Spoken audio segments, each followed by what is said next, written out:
Incredible greetings. Hello, hello, hello, hello. Alrighty, let's get this all set up. Hello, hello, hello, everyone. Incredible greetings. It's the weekend edition with the professor. I had to come in to do a last minute order. So before I head home, I figured I'd come on, say hello to y'all. I know quite a few people can't catch me during the week. So it's the weekend. Try to catch you maybe before you head out for your weekend, like your Saturday night shenanigans and adventures and soirees and just outings. Maybe you can catch me while you are getting ready. So I'm not going to stay on too long.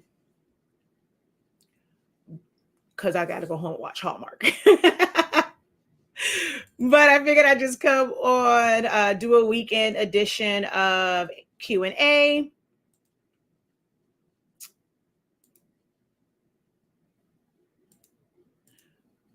For you guys to pick my brain about various topics.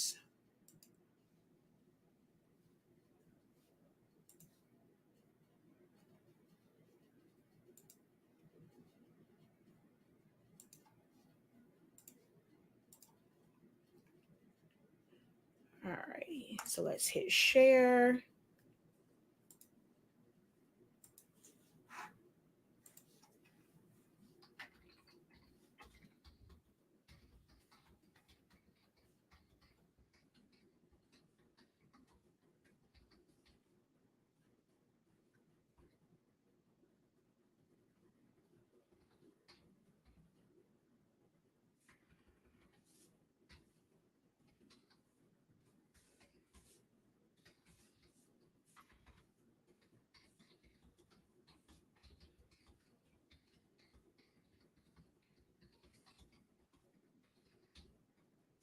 Uh-oh.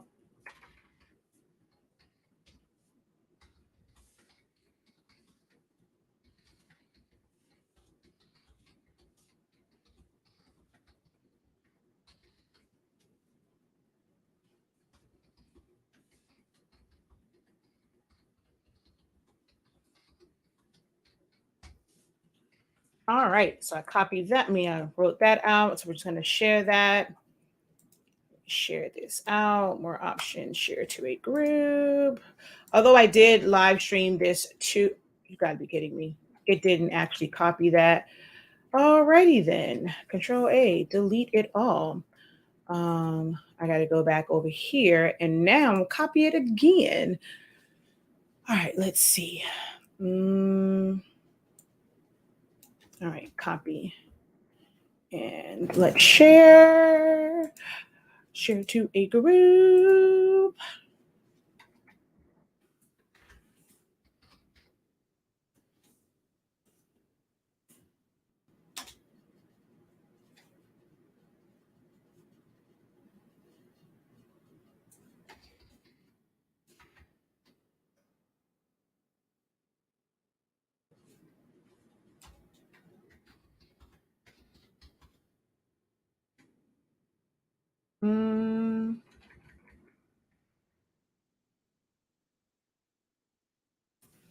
All right, I'm just going to leave it that way. All right, just give me a moment. I see some of you guys are on and you're posting in the chat. So just give me just a moment.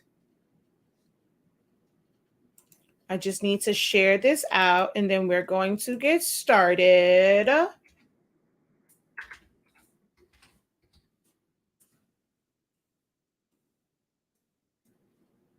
Make sure that you guys give this video a like. It does help when you guys interact with the video, whether you give the video a like, a share, you tag a friend. If you are watching in one of the groups, you kind of have to look at the top and see if it's broadcasting in a group. You can't really share from the group, which is why I always kind of just share the actual one that you can share. And then also, if you have a friend and like just go back in because it will probably show like a line on it, or it's like grayed out. If they're not in the group, they won't be able to see your tag, or they won't be like in the group. They'll have to request to join the group. So if you're going to share it out or tag anyone, it is best to do that from the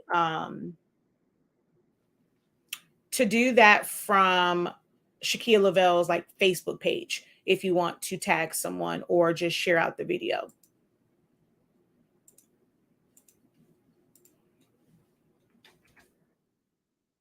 All right, there we go. We are all shared out.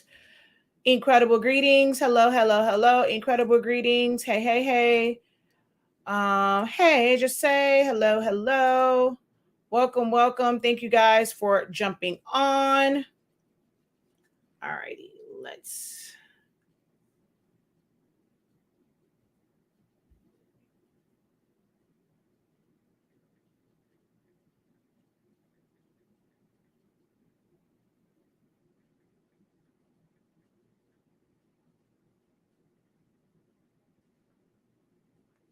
All right, I just put a weird title on there for TikTok. All right, so hello. I'm all done sharing out. I am Shakia, the professor of HSINK365. We are the home of, honestly speaking, that is our brand of products where we carry sublimation paper, sublimation ink, pigment ink, and some other accessories. We have HSINK Digital. We have 365 Creative Academy, where I help you to unlock your creativity in a wide variety of trainings, from Silhouette Studio, like designing in Silhouette Studio, Photoshop, how like we've had sublimation seminars, um, party favors, designing, you name it. We pretty much have a class on it. Foam board. I just don't do anything with like epoxy, or don't really have too much when it comes to bling. But all the other, I can kind of guide you, but we don't really do a lot in that area. But most of the others that you guys commonly look for as far as YouTube videos, we have something for everyone, no matter which level you are, from beginner to those who kind of have some skills. You just kind of really need to learn how to streamline things. And of course, always business. Most of my audience now are those who are getting into this and wanting to purchase machines and printers and supplies so that you can supplement income, or you want it to be your full time. You want to be able to leave your 9 to 5 or your corporate job. You don't want to clock in with someone else, and you want to kind of set your own schedule. That is what a lot of my audience is comprised of. So I'm always giving tips and strategies to help you along the way, and figure out what you can do creatively to make yourself some extra money or build a business around it. Okay. So yeah. So we check out our website. We have our sublimation paper. Our paper allows you to sublimate as low as 365 degrees, as fast as 30 seconds. You can get results like this. And this is a gray shirt. And look at how great those colors show up on this gray shirt. So check it out. shop.hsink365.com. She says, sister. So I know exactly who that is, because only one person calls me sister like that. Hi, Keish. Even though it doesn't show me your name, because that means you're in the group. All right. So hello to everyone over here on TikTok. Thank you guys for double tapping the screen and liking the video. Go ahead, just say, hey, let me know who's watching. Let me know where you are watching from. My son likes it when we have international guests. So if you're someone that's not in the US, go ahead, drop a comment. Let me know you're watching from. I always show those to MJ because he thinks that's fascinating that his mommy reaches people all across the world. So miss you too. All right. So like I said, this is a weekend edition of Live with the Professor and Q&A. This is not, so I think someone's put listening. It's great to listen in, but this is to help you guys. I've been doing this for well over 20 years, got into designing in high school, and I've built up so many like different skills in different areas. I was an event planner, an event decorator. I make shirts. I've done like party favors, print and cuts, invitations, labels, stickers, buttons, promotional things, yard signs, a little bit of everything like creatively. I don't really know where you guys are. Some people find me at the beginning of their journey. Some people find me in the middle of it where they are kind of comfortable and maybe looking to go to the next level. And then there are some people who just kind of enjoy watching and hearing the perspectives of someone who is, at the same level as them. Sometimes they'll pick up little gems here and there. But because it's such a mix of people, I don't know what information you don't know, what information you need help with, which areas of your journey you need help with. So I'm always open to questions and to helping you guys and meeting you where you are and providing insight. So although it's great to just listen in, if y'all don't ask any questions, then there's nothing to listen to. This is a safe space. I don't care if I just did a video yesterday on the topic. If you are here now and you have that question, I am here to help you in real time in this moment and answer your questions. So the floor is open. Post your questions and, let's help each other. You help me by just engaging, and your questions help the broadcast, and the answer will help not just you, but some of your fellow creatives.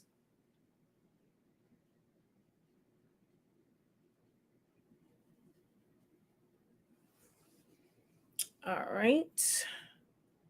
Hello, incredible greetings. Welcome, welcome, welcome. Ooh, we have someone watching from Canada. How art thou?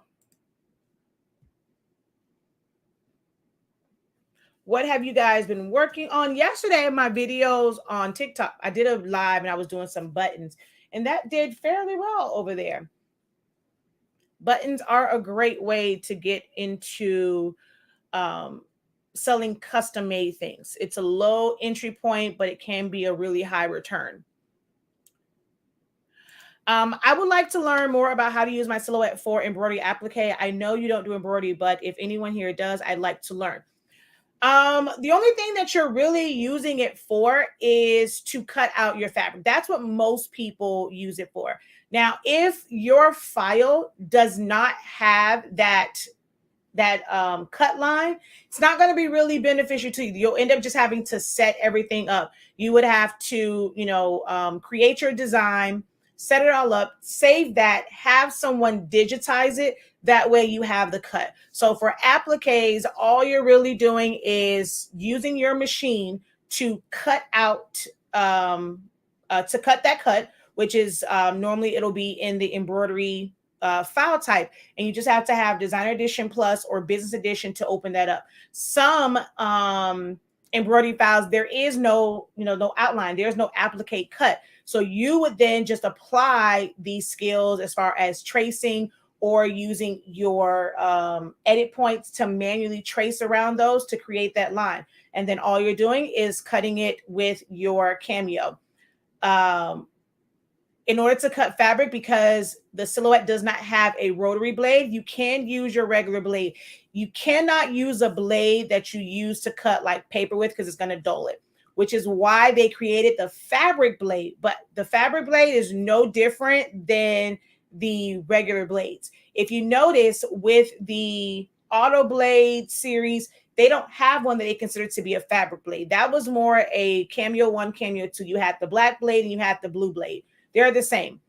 At the end of the day, it's the same when it comes to the auto blades as well. But you want to mark it. So because it has like a flat surface, you can always put a piece of vinyl on the top, paint it on the top, like something where you know that's the one for fabric. And you will not cut paper with that. Every time you cut fabric, you want to use that blade. And then you're just going to cut it. You can put freezer paper to the back of it, or you can put heat and bond to the back of it, and you're just going to cut it out. You do your tack stitch with your embroidery machine. That way you know where to put that. And then you just stitch that down, and then you just do your edge stitch over it. So how to send the applique SVG from my digitized software. So you don't just send it. So if you're saving it as an SVG from your digitizing software, you just have to open it up. You're going to go File, Open, and you're opening up that SVG file. That's it.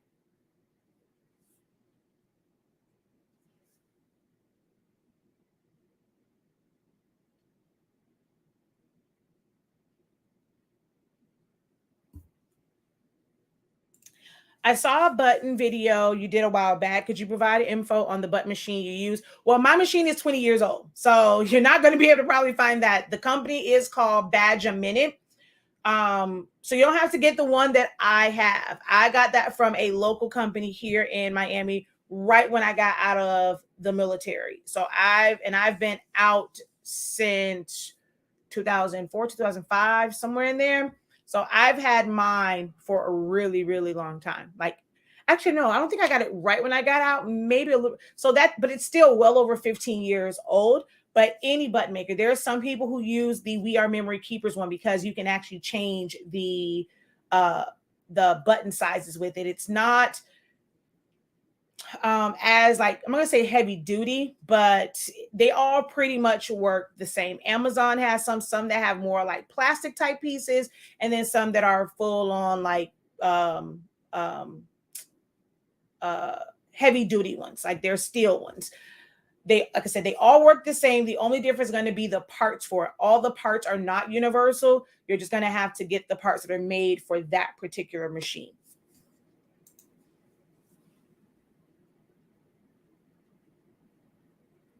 But Amazon, or you can just search. I have a 2¼ so you can search for 2¼ you can do the ones that are 1 inch, 2.5, 3 inches. Just search for the button maker, and there's a bunch of them out there.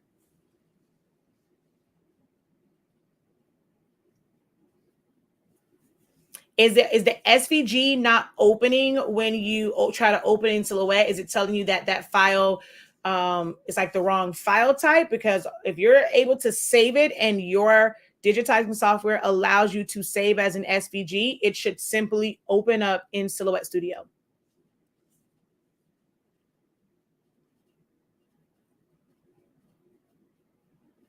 So if it's giving you an error, it's just in how it's saving over there. Or just make sure that you are, like, if it ever doesn't open, look at the top, make sure that it says either Business Edition or Designer Edition Plus. Like, it has, or actually, no, for an SVG, it can be the regular Designer Edition, but you have to make sure that you're not on the standard version. You cannot open up SVGs on the basic free version of Silhouette Studio. So always check the top. If it doesn't quite come in, always check the top, see if it is if it says designer or business. If it does say that and it's still not opening, somewhere along the way and how it was saved, it just doesn't recognize it. So I don't know what digitizing software you are using. If it saves as like a SVG 1.1.0, it's like, it's a couple of different like types of SVGs. When I save it as an SVG from Illustrator, if I save it as an SVG from Affinity, it has like a different number on it. So it just might be how your digitizer is actually saving it. If you have Affinity or if you have Illustrator, try opening up that file in those softwares. They normally open up any type of SVG. If it doesn't open over there, then it's a problem with how the digitizer. It's nothing wrong with any of the softwares. It's how the digitizer is saving that SVG. You can also try and open it in Cricut Design Space. If it doesn't open in Cricut, because Cricut, you can open up SVGs, then it's nothing with Silhouette, it's nothing with the machine. It is how the digitizer is saving it. And there's nothing you can really do about how it is saving it.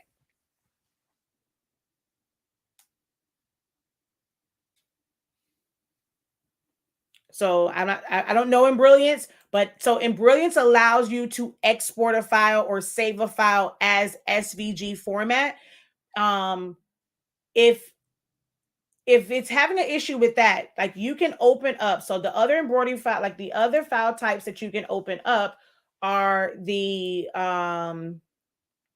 PES, which is for brother. You have the DST, EXP, JEF. I believe all of those are the embroidery files, and you have like your PES file, which is for brother.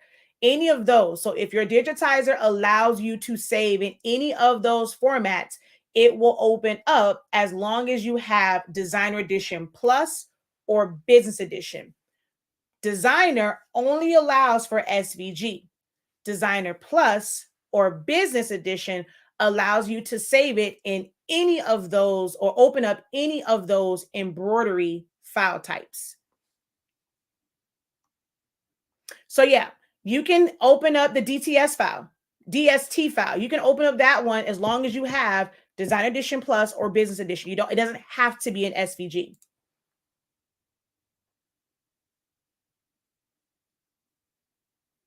No one else has questions, so this is gonna be a very quick session.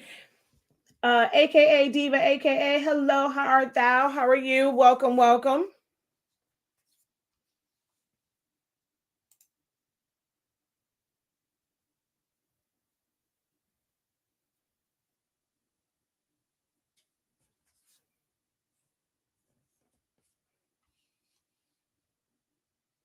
Incredible greetings. All right, no one else has questions. Really quick session.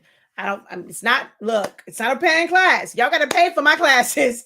This is a session to help you guys. I am here. I'm saying I'm willing to help. You can't say that, oh, people are gatekeeping. No one's willing to help and answer questions because you have me here saying, pick my brain. I know a lot about a lot. So you can pick my brain. If you don't ask your questions, you have no one to blame for yourself. If you are still struggling with your designing, with understanding your machines, if your colors are still messed up with sublimation, if you're still struggling with that, you have no one to blame but yourself if you are watching this live broadcast and you are not taking the opportunity to actually ask your questions. So I'll give it a few minutes. If there are no questions, we're going to close out and we're going to delete this video because there's no information on it.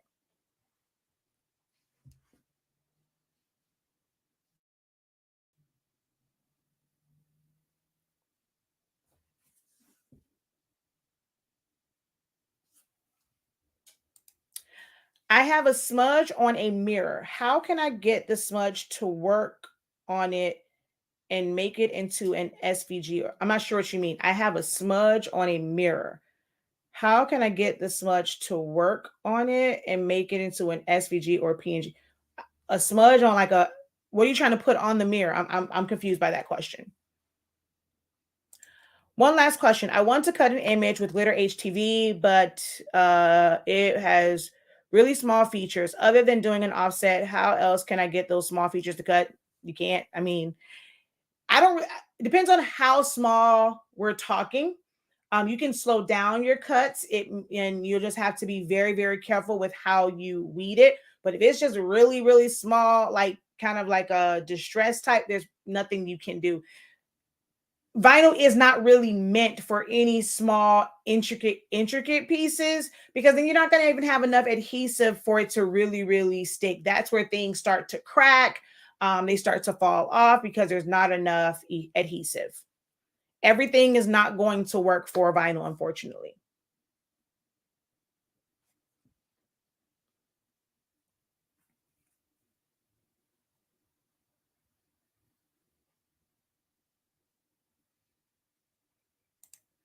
My alpaca that died left lip print smudge.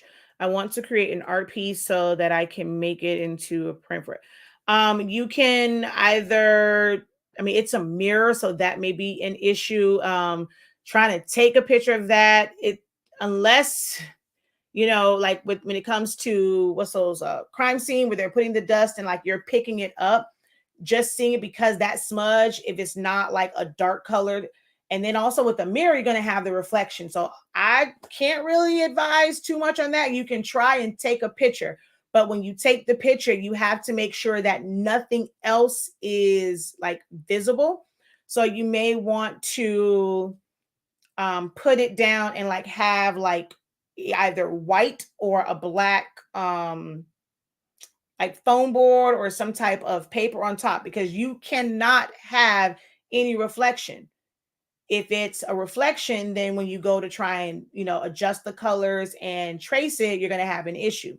So you're going to have to do a whole lot of to get that to actually take a clean picture. Then you're going to have to use photo editing software to adjust the levels and take down like the brightness and highlights and up the shadows to kind of get that. Once you have that in a black and white form, then you'll be able to trace it. But it's going to take knowledge of photo editing software and being able to try like take it from a lot of different angles. You may have to put it down. Okay, if you have a photo box, that might make it a little bit easier because normally that's just white at the top. If not, get you a piece of foam board, cut a hole in the top, put your mirror down, like you're going to have to put something on the side, put the black or white foam board, and in that hole is where you're going to like lay your phone flat and just kind of move it around. That's the same way my shop box works. And then take the picture from above to where it's not going to be any shadows in that area, no reflections in that area. That's the only thing I can tell you for that.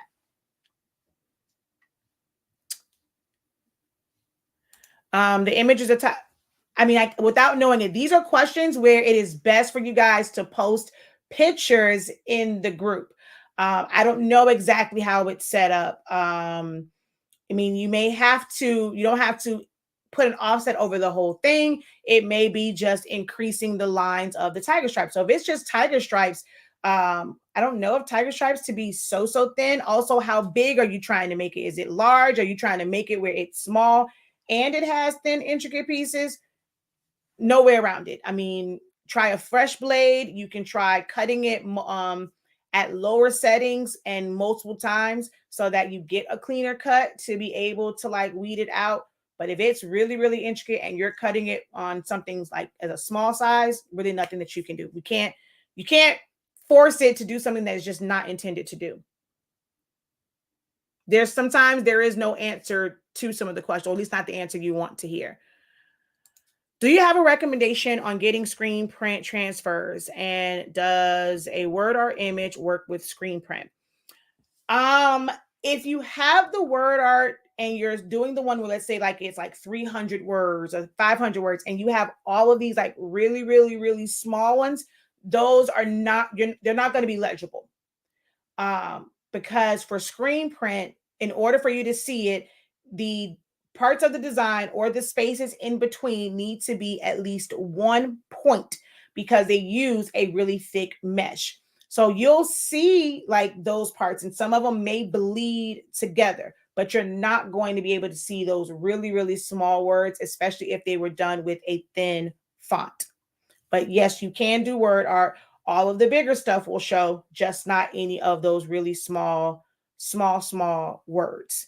As far as screen print, the companies that I have used and I can speak for would be 613 Original, FM Expressions, TKO, Stahl's Transfer Express. I saw their work at Impressions. What is it? Coleman's? No, Howard's. I don't know why I always say Coleman's. Howard's does screen print transfers and Supercolor. Like those are the couple places that I can recommend where I've seen their work, know that their transfers are good. Like they actually do their own screen print transfers. Like they have the large machines and they are screen printing. It's not like you're getting it from someone who's ordering it from someone else. And FM Expression, 613, they have 15-cent programs. You have Howard's, Stahl's Transfer Express. You're just getting gang sheets. They don't have like a 15-cent program. I believe TKO does have a single image, single color. I'm not sure if it's 15 cents, but they have a single image, single color. I don't believe Supercolor has a single image, single color, like discounted one. At any of those companies, it just depends on how many you're trying to do.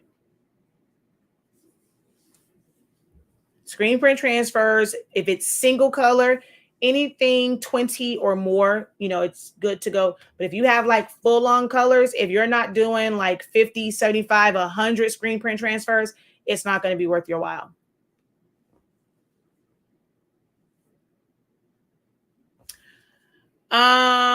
So my library says full on my laptop and desktop, it won't sync. Okay.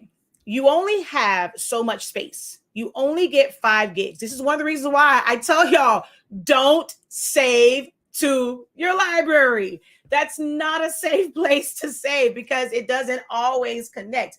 The best thing to do if you have more than one computer in your workspace is to get cloud-based storage. Whether you're going to purchase a cloud like the WD My Cloud, or if you're going to use Google Cloud, like Google Drive or Dropbox, OneDrive, that is going to be the better place to save it than your Silhouette one. Because once it reaches 5 gigs, that's it. There's no more saving to it. Anything that you save will only be on that device. So if it's full, there is no more saving for them to sync. For the ink in the Epson ET printer, I'm coming up on the expiration date for the sub ink. Wait, for the sub ink still in the printer. Do I need to suck it out? What do you mean expiration date? Who told you sub ink has an expiration date? You can just add it, but there's no expiration date for sub ink. It'll still work. It's still going to do what it's supposed to do. I'm having the most difficult time trying to cut from the Cameo 4. It is really true. Work better. Wait. Is it really true? Dim work. Wait, huh? Work area, bad lighting can affect the cut. Are you doing print and cut or just a regular cut?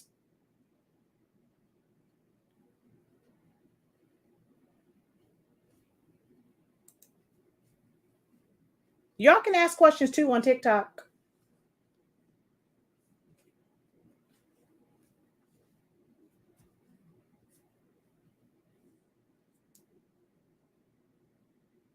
What type of cuts are you doing? Print and cut or regular cuts?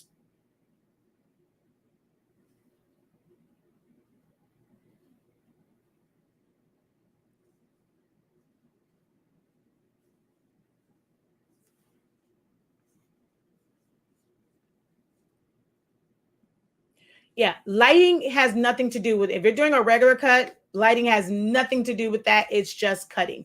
Now, some people will say, like for their print and cuts, that lighting affects when it comes to their registration marks. That's a bunch of bull too. I've actually done videos. I did them live, no editing. I cut all the lights out. It is pitch black and it still registers. It's about how you set it up. But as far as regular cuts, no, lighting has no bearing on regular cuts whatsoever. If you can let me know like the design you're cutting, what type of file it is, what exactly is happening with the cuts, I probably will be able to give you better directions on how to fix that issue. Some of the things that, while you're kind of writing those out, some things going to affect your cuts. How long have you been using this blade? Okay. How long have you had the machine and how long have you been using this blade? When was the last time you changed your blade? Are you cutting with a mat or with no mat?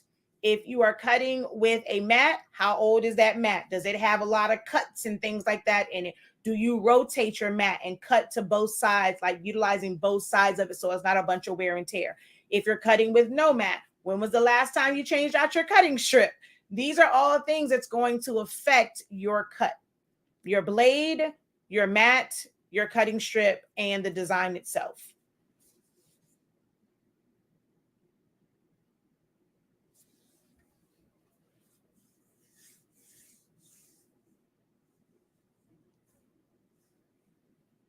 Welcome in. If you guys are just joining, this is just a weekend edition of Ask the Creative Professor. So whether you have a question about Silhouette, about designing, about business, about certain projects, recommendations for companies, machines, printers, troubleshooting, you name it, I'm here to help. This is audience question driven. If you guys ask no questions, you guys get no gems. This is not a class. All right. Love y'all over here. Y'all are kind of weak with the likes. So we're going to go ahead and say goodbye to TikTok because y'all aren't showing any love. Y'all aren't asking any questions. So for now, we're going to go ahead and say later to you guys over on TikTok. All right. Thanks for joining.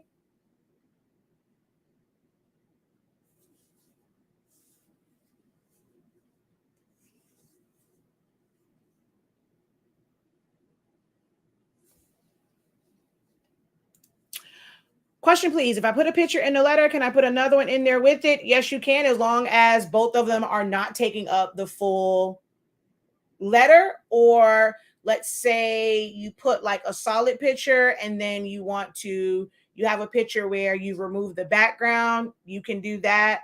Or if you're going to split it, you just have to make sure that it is split.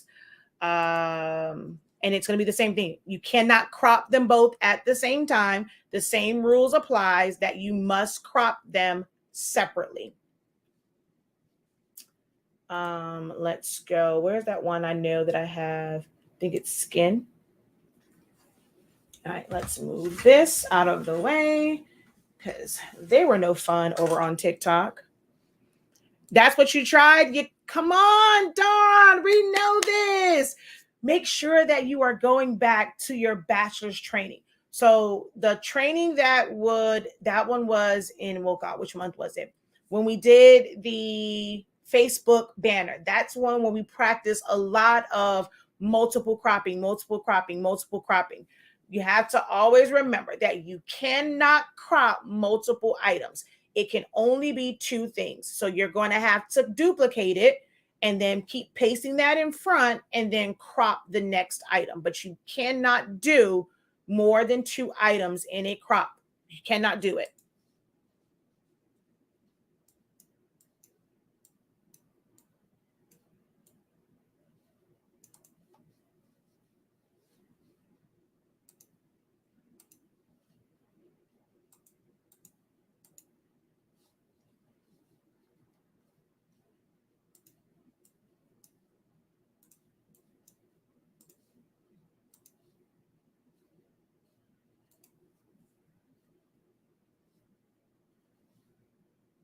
It's the paste in front. I spent an hour wasted.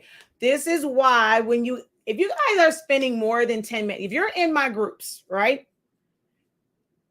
And you can't figure something out within 10 to 15 minutes, don't let your ego stand in the way. Don't let your pride stand in the way. Come to the group and ask the question. Time in our business, time is money. The more time you spend on something, and especially if you didn't charge a design fee, or even if you did charge a design fee and you thought it's going to take you like 30 minutes, you're now losing money based off of whatever you set your hourly wage to, like whatever your hourly fee is. You're now technically losing money. You cannot move on to those money-making tasks. So if it's taking you longer than 10, 15 minutes, post that ish in the group and get the answer. And it's like, oh, in 2 seconds, you have your answer. And now you're able to move on to more productive tasks. I set these groups up so that you guys don't have to struggle alone. That's what they are here for. Stop struggling alone. 10 minutes, 10, 15 minutes, tops. That's it. And if you can't get it then, ask for help. All right, so let's say I can't really do a letter because this is like really, really big, but a shape letter is going to be the same thing. So I'm going to crop this down, right? So I'm going to go here and we're going to go crop. This is the outline, like there's nothing else there. So you're going to copy, you're going to paste in front, and it's there, right? You're going to remove the color and then you're going to copy it again. This is where understanding and knowing your keyboard shortcuts is paramount, because you can't really right click. If you go and you right click, you're going to be copying the full on image, or you would have to go up to like to which one would it be? Mirror, arrange, like you can go to the top and hit copy. Well, actually there's duplicate. I like keyboard shortcuts. I always forget where in the heck it is. Okay, here it is. So copy or Control C. So you can either click here or you can go Control C, right?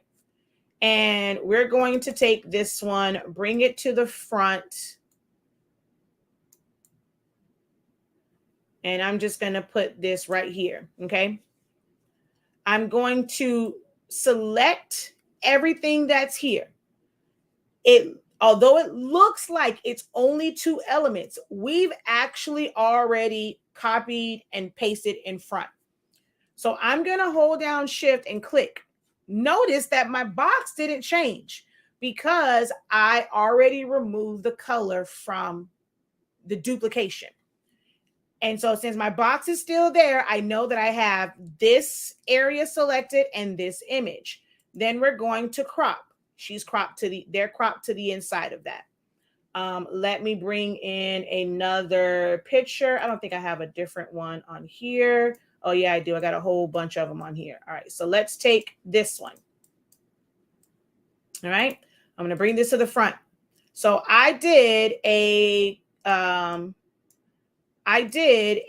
copy of the one that no color was on. Paste in front, hold down Shift, click and crop. All right, I'm gonna do a circle. I'm gonna fill that in with some color. Right click, paste in front, hold down Shift, click and crop. If you have more than one item, it's going to flood the entire thing with whatever the picture is. You're not going to see just that one portion crop. It can only be 2 elements.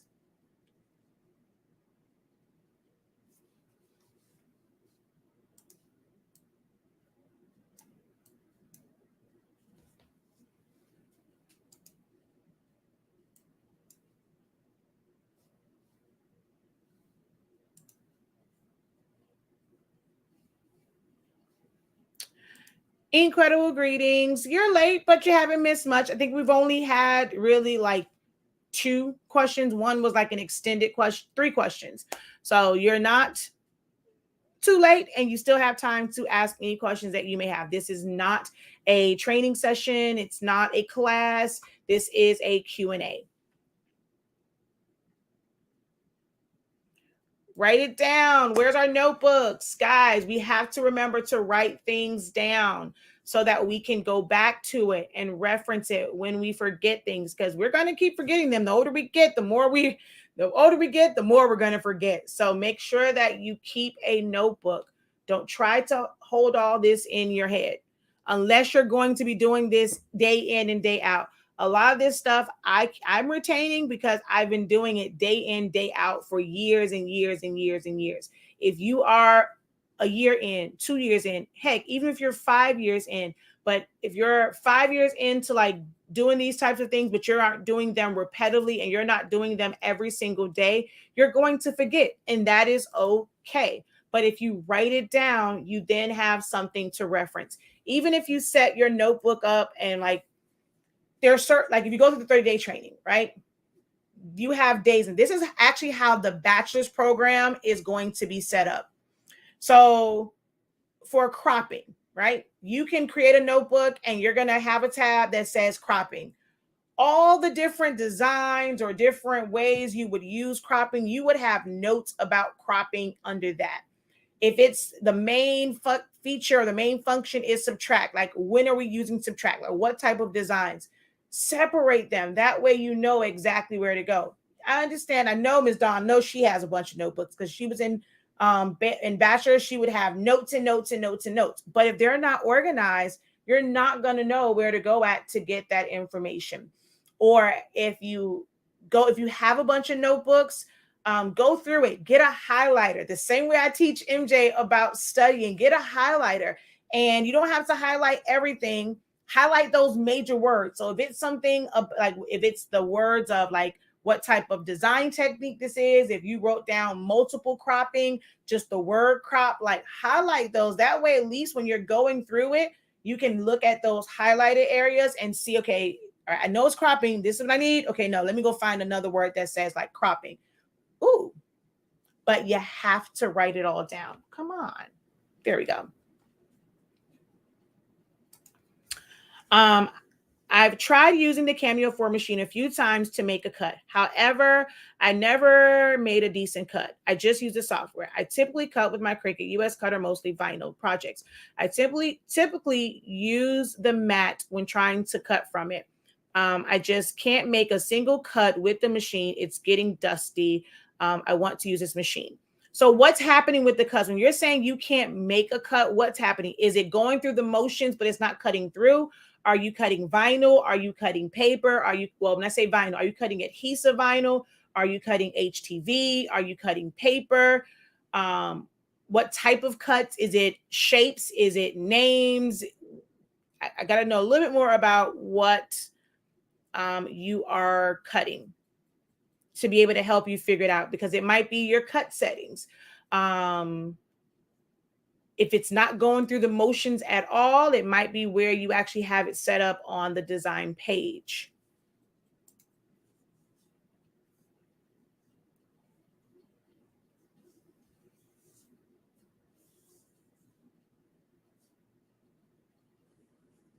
Because the 4 is actually a pretty decent. Had you said something like maybe the 3, it's that machine had some models where it had major issues, like the blade also, it wouldn't change and stuff like that. But the 4, it actually does a pretty decent job with cutting. Okay, so it's not cutting at all. Is it going through the motions, but it doesn't cut through?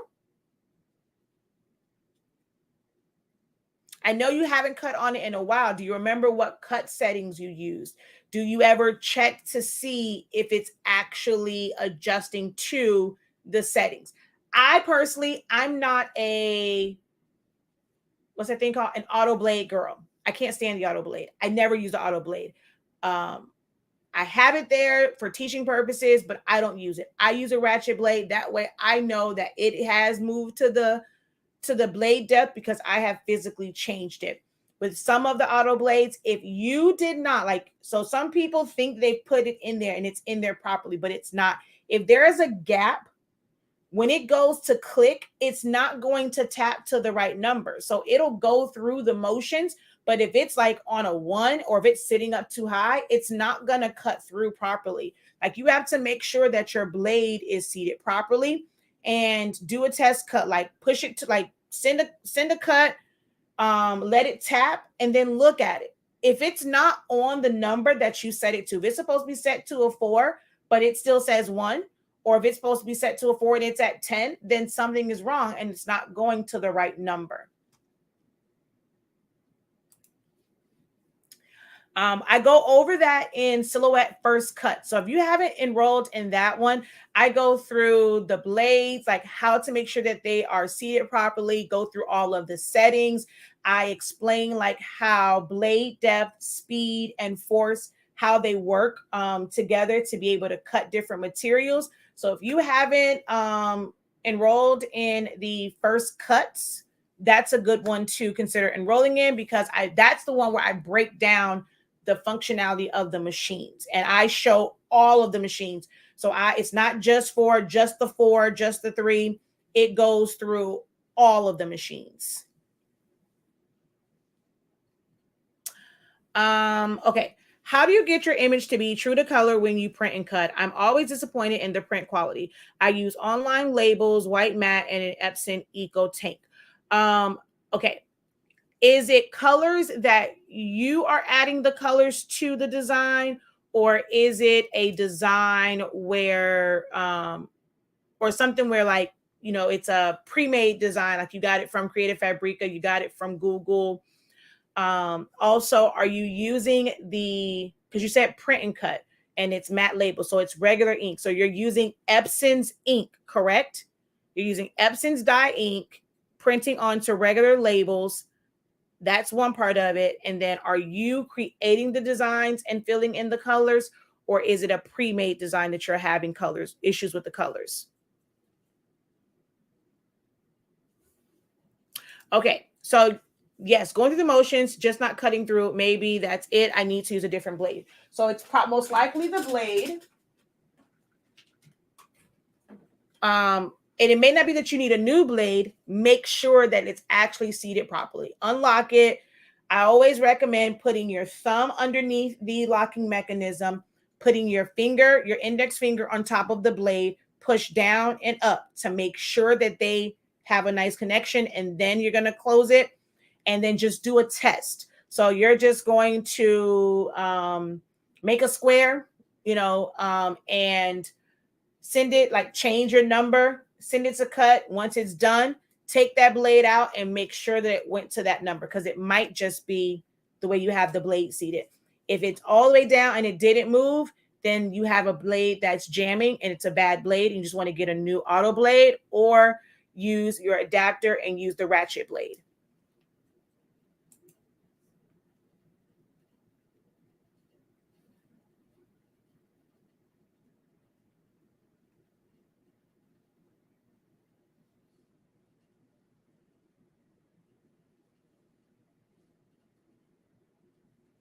And I'm going to go over here real quick.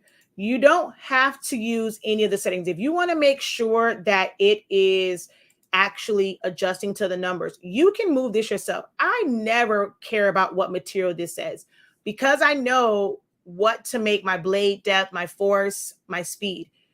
All you do, when you click on this, the color turns blue. You can make this whatever number you want. So while you're testing, you can go and put it to 1, right? You can put your force all the way down. Like that way it doesn't even cut through. The goal is not, like in this test, it's not to see if it's going to cut through. It's to see if your blade is actually adjusting or changing to the number. So take your force all the way down. Take your speed all the way up. All you want to have is a square on the page or a circle. You're going to send it. It's going to, even if it's 1 and the next time you send it as 1, that's the one thing I don't like about the auto blade. It is going to tap all the way to the start and then tap to the number. No matter what, it taps, even on the same number. So go put it in there, send it, pull it out, see if it went to 1. All right. Then maybe even, like, you don't have to do like number for number. Move this. Don't worry about changing any of this. Change it to 5. Yours will say auto blade. Yours won't say ratchet blade like mine. Also, I'm on my 2. I'm not on my Cameo 4. Put it on 5. Leave everything the same. Send it and hit send. It's going to go through the tapping. It's going to, go through the cutting motions. Take that blade out and see if that little red line is on 5. If it's not, your blade is jamming. It's not adjusting. It's time for a new blade. I personally only use my ratchet blades. I can't stand auto blades. I don't like all that damn tapping. So I use only, they're called the old way it was called ratchet, or now they call them manual blades. Like if you have version 4.5 installed, it doesn't say ratchet. When you go to send, it says manual. Okay, so pre-made from Creative Fabrica or from a PDF that I scanned, I use 400 DPI. Is it the Epson ink? If it's the Epson ink, then it's like, what settings are you using? When I do testing for prints and I want to make sure that everything is printing out, I went through and I printed out every single setting. Every single setting. Do I have that? I have no idea where that paper is right now. So you want to send it as like, so let's say I was sending this. You're going to, I'm just going to group this. You're going to put on here the settings that you plan. Like you can write all the settings down. You'll write the setting under here. You'll send it to print. You're then going, there is another way to do it, but y'all don't get that way. Y'all don't get the premium way for free. So the manual way of doing this would be to move this over here, put in another, like, type out the next setting that you're going to print, put that same paper in and print. Move it again, put a new setting, put that same paper in and print. That's the only way that you are going to know how each setting on your printer prints. And how that ink works, like what's going to be the best setting for that ink. Because some glossy paper that I have, glossy is not the best setting for it. My blacks come out purplish. I still have to use premium matte on those because of the type of coating that they have on it. Premium matte is what's going to give me my good blacks and things of that nature. So you have to go through and test out all of your settings. And when I say settings, this is what I mean. Okay, I'm going to go to, doesn't matter which one I go to. So the size of the paper doesn't really matter. The cassette does not matter. Whatever size paper you're using is the paper that you're going to put in there. And you're going to sacrifice a label because how it prints on koala paper might be different than how it prints on this label paper because of the coating that they put on their paper. So you're going to go through and you're going to put bright, plain paper, bright white, set it to high. There's no point in putting on standard because you're going to get the best quality on like the highest possible settings. And on that setting, that's just one. And then when you come over here, you can print out plain paper setting technically about 6 different times. 6 different, yeah. You can have it on automatic. And you're going to put plain paper, bright white, high, automatic. You want to see how the color comes out in automatic. Then when you go over to custom, you're going to print it out with Epson Vivid. You're going to print it out with Adobe RGB. So that's now what? 1, 2, 3 different prints. Then you're going to go with ICM. That's 4. You're going to go no color adjustment. So just for plain paper setting, there's 5. And it's going to be the same thing for all of them, right? 5 different settings. Once you go and you do those, you're going to come back over here. You're going to go to these. I wouldn't recommend doing. You can do high quality plain paper, but it's kind of pointless. You're going to want to go to your presentation mat. You're going to put that. You can do just standard. You're not going to really need to do high, although you can if you want to see if there is a difference. So you're going to either put it on standard or high, but then when you come over here, you're going to send it in automatic. That's 1. You're going to come to custom advanced. You're going to send it in color controls, Epson Vivid. That's 2. Send it in RGB. That's 3. Send it in ICM. That's 4. And then no color adjustment, 5. You're going to do that for each color setting, or the paper type, which does affect the kind of like the color. So then you'll do it again in photo glossy, do it in semi-gloss, do it in premium gloss. It's going to, I know to you all, that sounds like, oh my God, that's wasting so much ink. That's wasting paper. But you are not going to know the true output of your printer on the paper that you are using unless you do this.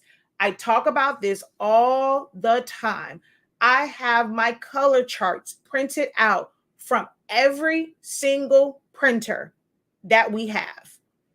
I sent my color charts out to be printed from both DTF companies that I use locally.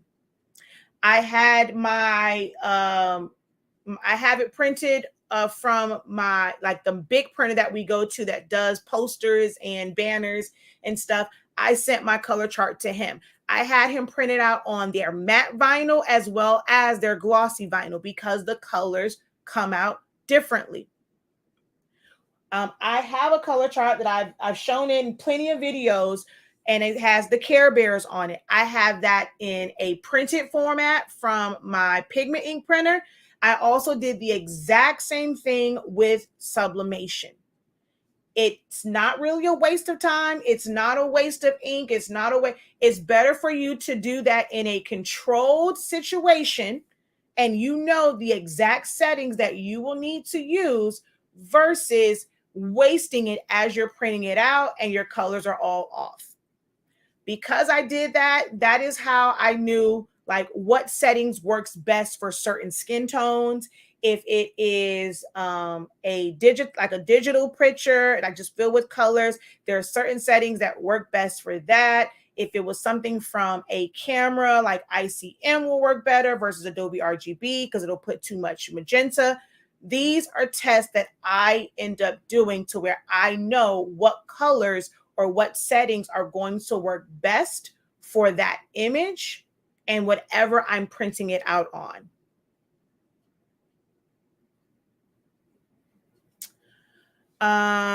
Awesome tip. I'll do that. Do you ever change the gamma setting? I personally use 1.8. 2.2 for me is dark. Some people like the dark setting. Actually, you know what? I actually did use 2.2 recently for a pink. I just needed to be like a little bit, but for the most part, 1.8 works for me. It's just when it comes to those two, it's just a personal preference. One comes out darker. Well, 2.2 just comes out a bit darker. Now, for darker colors, you may want to use that, but most times mine is set to 1.8.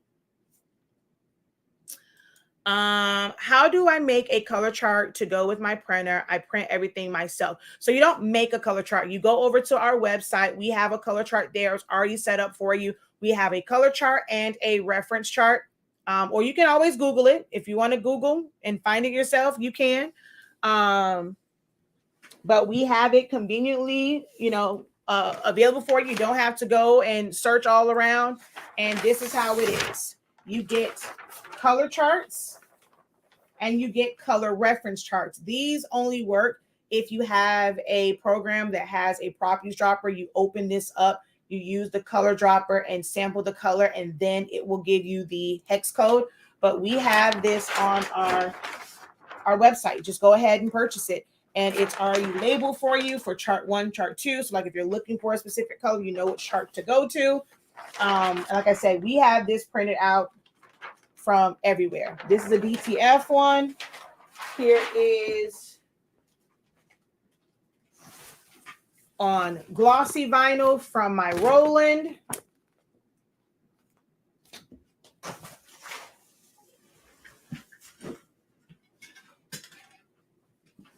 Here is one on a tumbler. This was, and look, when I say I print them out, so I have tumblers that say ICM.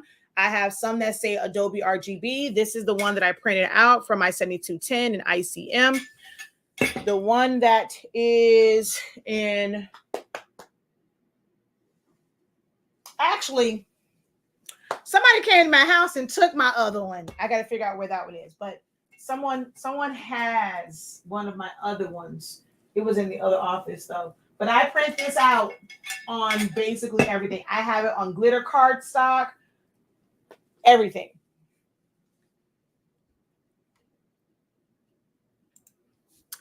Sublimation prints using an Epson 7710 in plain paper setting.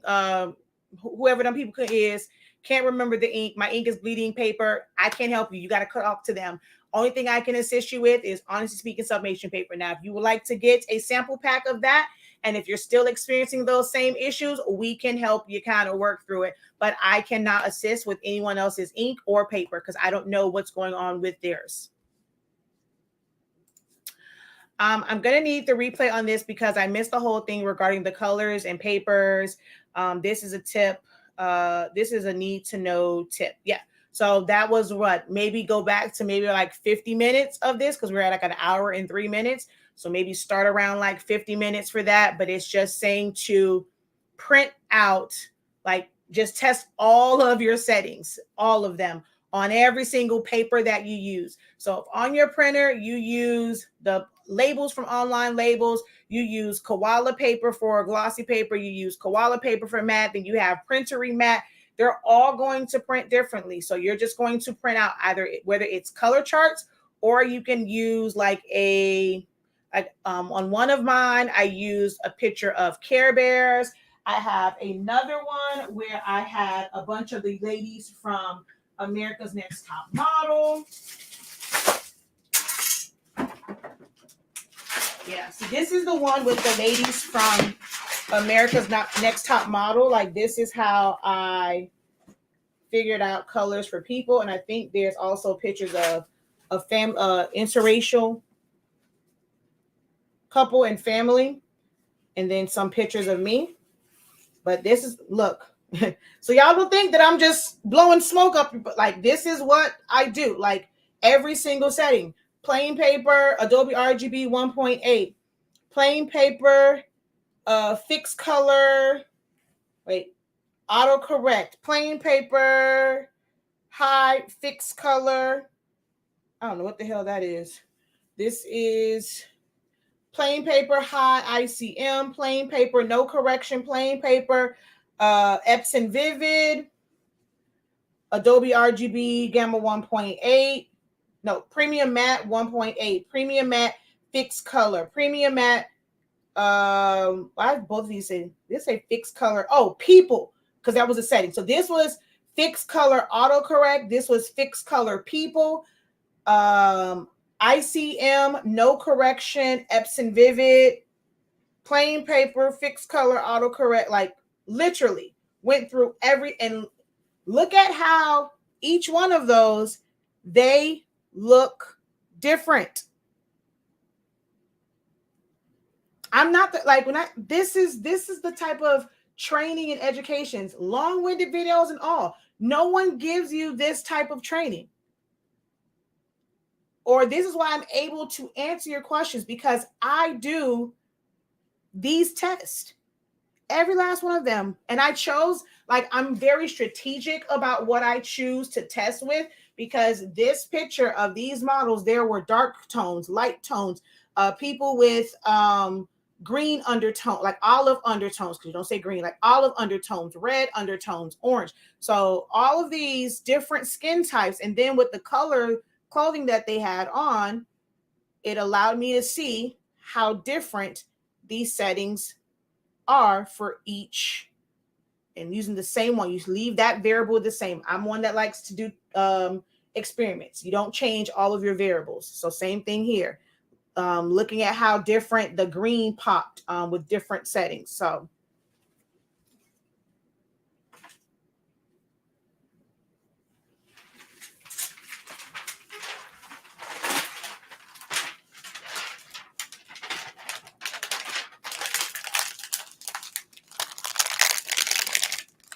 never thought about doing that. Thanks. No, thank you to the person that asked the question. When you guys ask questions, you get good answers.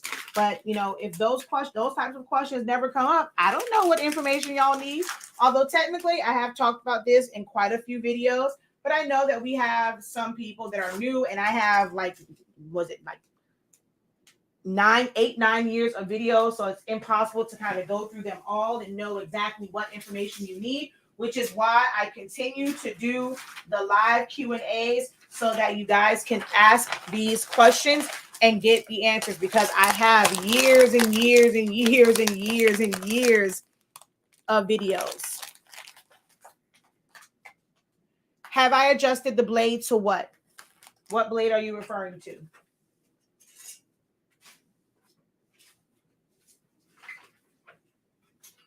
I'm looking for my trash can.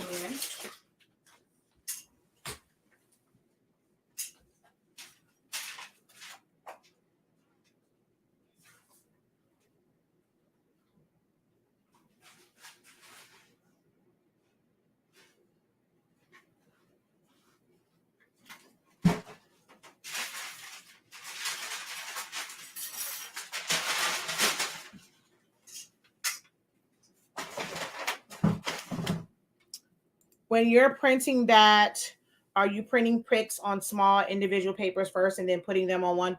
No, I print it all on one sheet of paper.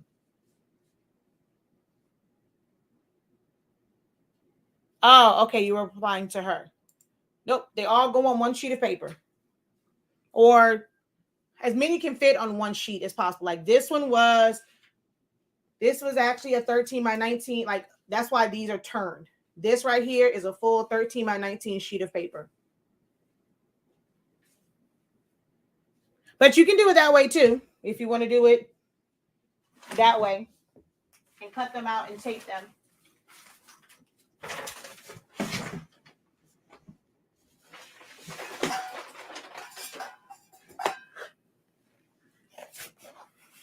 This isn't like, I have so People always ask me like about paper, and I'm like, dude, I buy paper, and sometimes I'm just picking up paper. Like I keep so much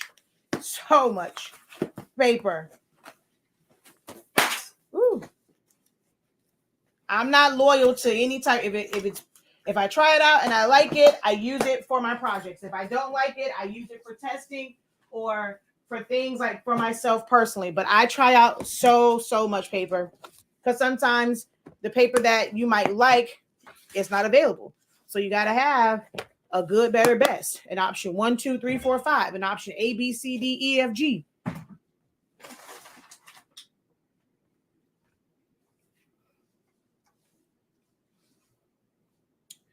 I just showed it in this one where there is a more efficient way. That's not something that's available in the free. I'll just kind of, I said it in this one that how I do it, it is a little bit more efficient for me. That is something I share in classes. I want to say the sublimation seminar, I did show them exactly how I do that. And I think also the party favor one, but normally that's like the more efficient way is something that is shown in a paid class. But I just outlined it in this. We can go back and watch it. But what you would end up doing is putting the picture there, putting in your settings. Then you're going to just duplicate it and move it, or delete it, move it over, put that same paper back in, and then you're printing. So it is a matter of putting the same paper in multiple times. Like, so you're going to have to keep running back and forth to your printer. If your printer is not by your computer, you're going to be nice and slim and trim, honey, after running back and forth. But yes, you have to let it print out, put it right back in, change the settings, let that one print, change it.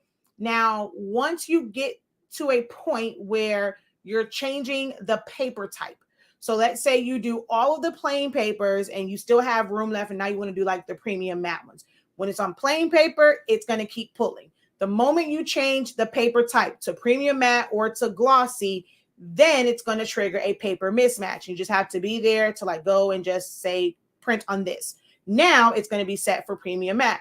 So you'll send all the premium matte ones, however much space you have left. And when you change it again, it's going to trigger a paper mismatch again. But you're just going to keep putting that same paper in as you're changing the settings. No. Y'all always looking for an easier way. No.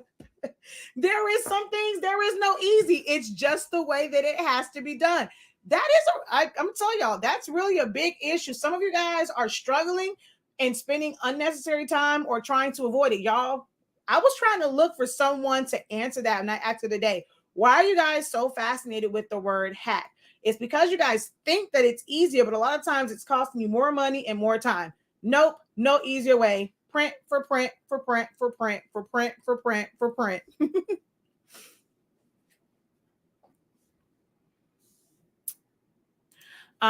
Yes, I think my mistake was constantly trying different material settings, or this auto blade just doesn't mess with me. Yeah, I can't stand the auto blade.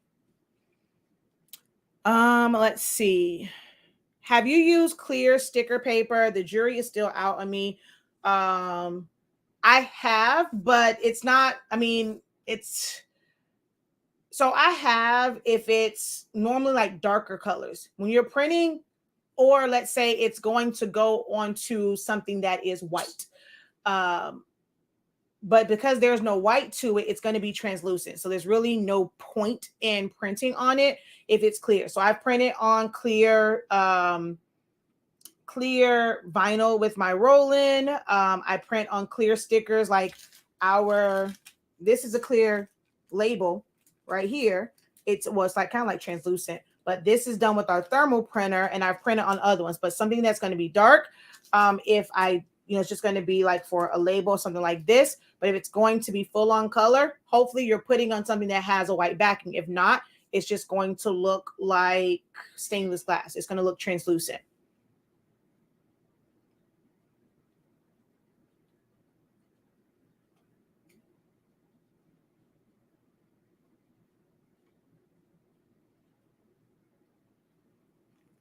She says, change the paper from them other folks. Trust me, that plays a part. It gave me ugly colors when subbing. yes, you should be going over to shop.hsink365.com and getting that Honestly Speaking sublimation paper.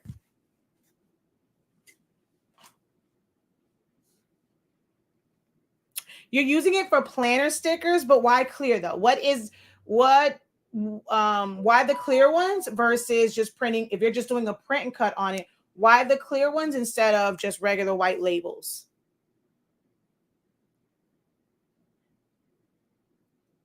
Nope, you're not wasting time. Nope, that's the only way to do it. Like, there's a lot of things that I do on the, like, before I even do videos. That's why with the Caesar, it's a lot of testing I do with machines, like especially if it's like something new. When I got my Roland, before I started like really printing things out and cutting them, like I went through a long checklist. It's not a checklist that they give you, it's because I know where issues may come up at, because I've used so many different printers and different cutters. So I go through a series of tests. I did it with this one somewhat, where I always cut out something that is intricate, something that has curls and like swirly thingies, because they cut differently than something that's just solid. When it comes to like me doing the print and cut, I go through it. There's a certain way that certain things that I choose, like for print and cut, and then I'll calibrate. Like I go through extensive testing before I'm like actually utilizing it for actual projects. You guys will get to somewhat experience that as I set up the Caesar. We went through setting it up. I changed the software. You kind of got to see me doing the testing, me kind of testing the blade and stuff like that in that first video. And then there's going to be some other ones, especially when we get to like the print and cut. And you're going to see that I go through these things before I ever cut like an actual project on it. Some people say, oh, it's so easy. You can just open the box and just cut. You probably can. But once you do something else other than that basic cut, you're going to be like, oh my God, what's going on? You're going to waste so much material. I'm one where I rather do all of that in the beginning and write notes so that if and when I come across it, I kind of know like what's going to happen and how to work myself out of that.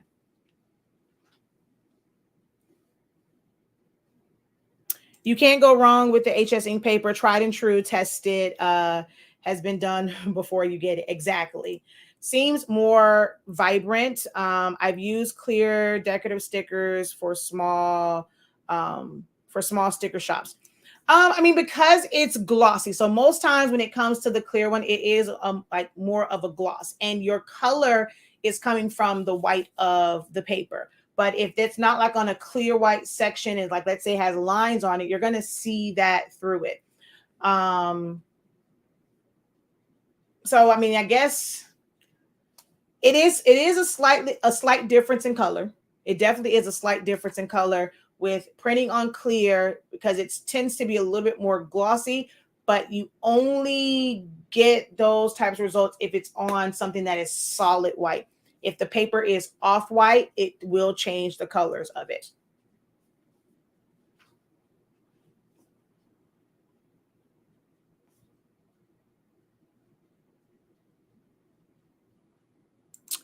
What's the font you use in your text effects course for the word Syllaholics? And is there a course where you show how to do the effects on the word sign? What do you mean the word sign? I don't know what you mean by that. Show how to do the effects on the word sign. What word sign? I don't know which one you've taken. You can really do it for any of them. If it's like the older one, it was probably Vids, which is a very expensive. It can be an expensive font. I'm not sure if one of them, I think I use Closeness, but it doesn't really matter. Like, you can literally do it like those techniques with any font. You can use Impact.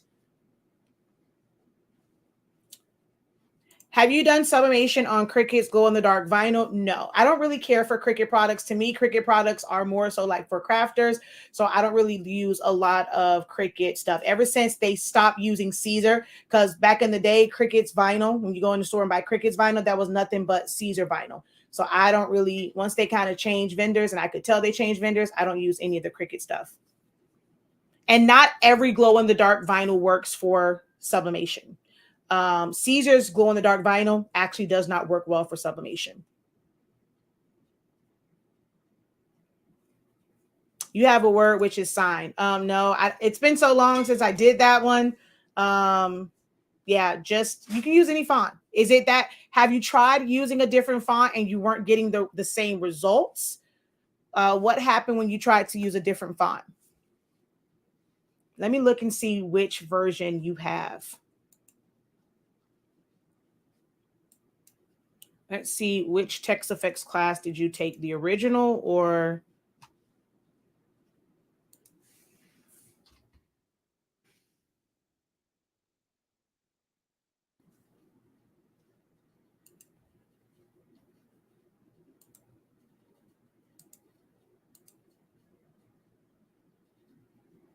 Okay, the 3-day text effect.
I thought so. Hold on.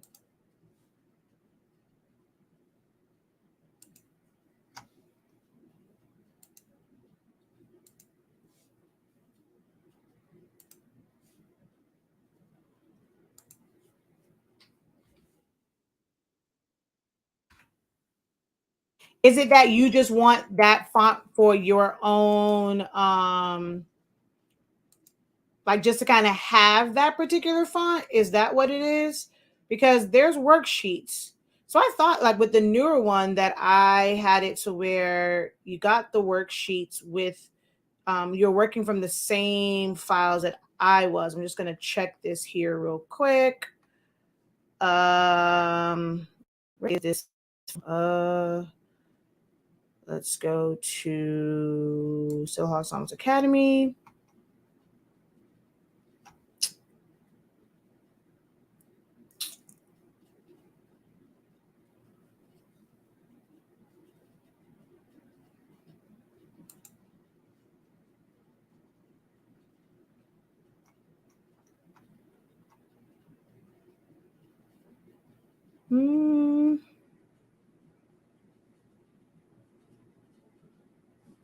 Where in the heck is mine?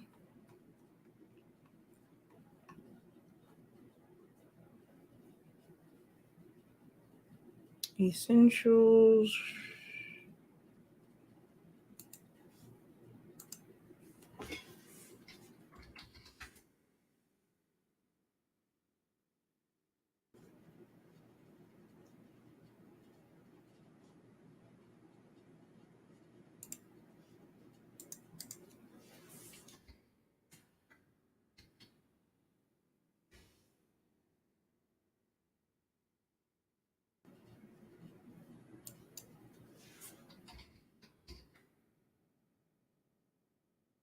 I don't know. Let me just download it again.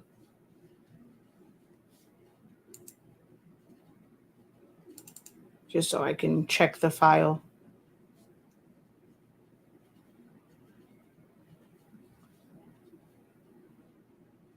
You said the word sign. I see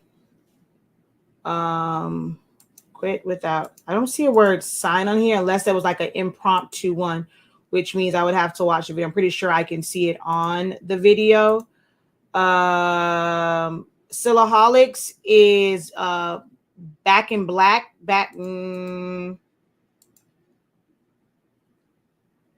Back to black, back in black, something like that. Hold on, I'll tell you right now.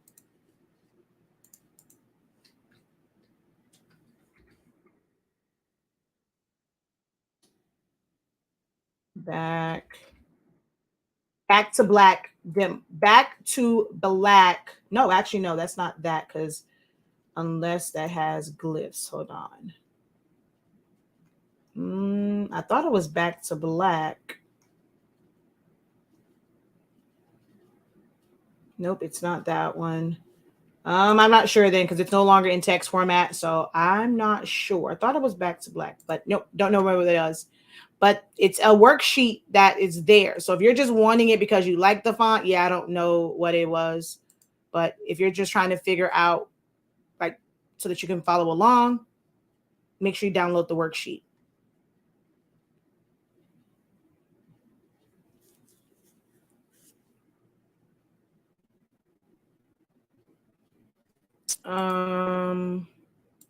No, the word was an example, but in the course you didn't do that. And I like the font you use for syllables. Yeah, I don't know. Yeah, so that was probably one where I just ended up picking one, and I don't know what the one is for that one.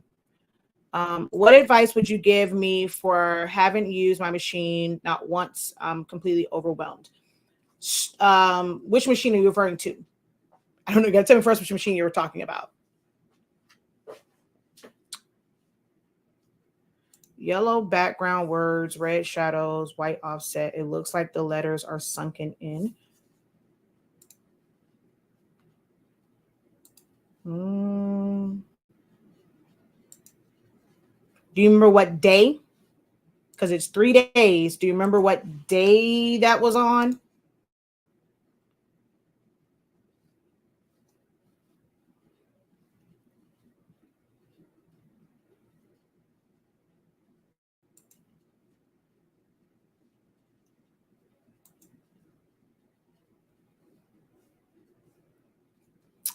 Text effects, filters, text. 3-day text effects challenge.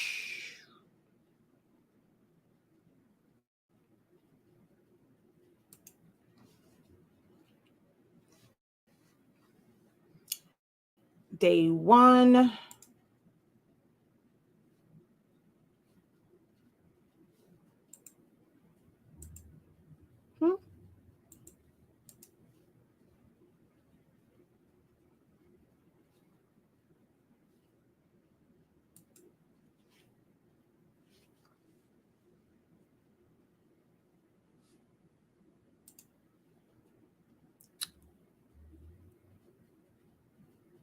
Okay, you said I show it in all the days. That means I probably started it on day 1.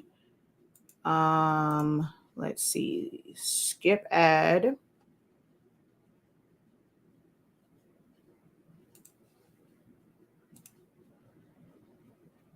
Oh, that's not mine. That was me showing. Okay, yeah. So that's what it is.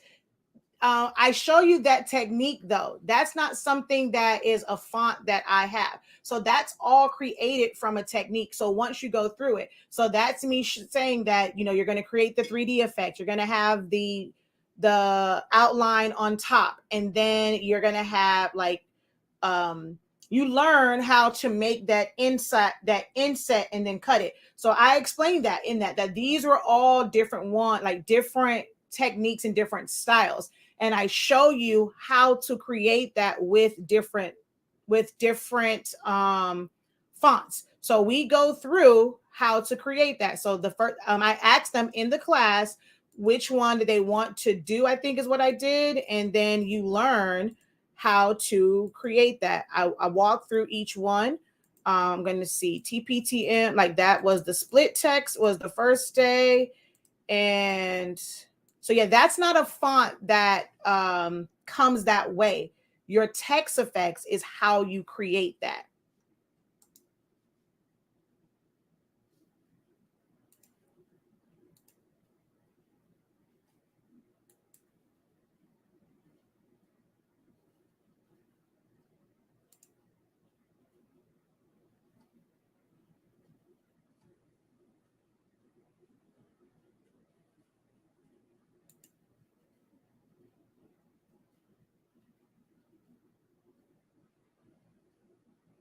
So where that technique is taught at is on day 2, we do the outline and we do the shadow where you put the other one on top and then you do the modify to it. So we show that in day 2. But I want to say maybe day 3 is probably like the 3D stuff. So let's go back out. Let's go to day 3. Yeah, and I think I even said that we're not going through all of them, but all of the techniques you can then figure out, like from subtracting, cropping, outlines, like you would be able to create any of those. So we do 3D on day 3. And day 3, I'm at about 38 minutes or so is where I show how to do those inner cuts.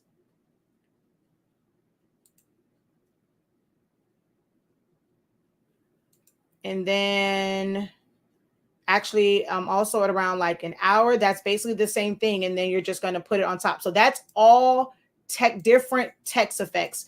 We also remember that this is like a beginner text effect. Some of those things are more advanced. The more that you learn the system, the and learn how the tools and functions work, the more text effects you'll be able to do.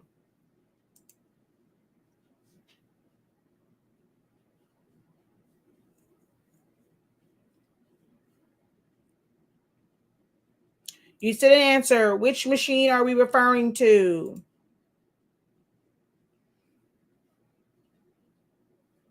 Have you done sublimation on canvas? If it is a 100% polyester one, you can go straight to it. If it is just a painted canvas, then you're going to have to use, if you want it to be the full color, you're going to have to put laminate over it.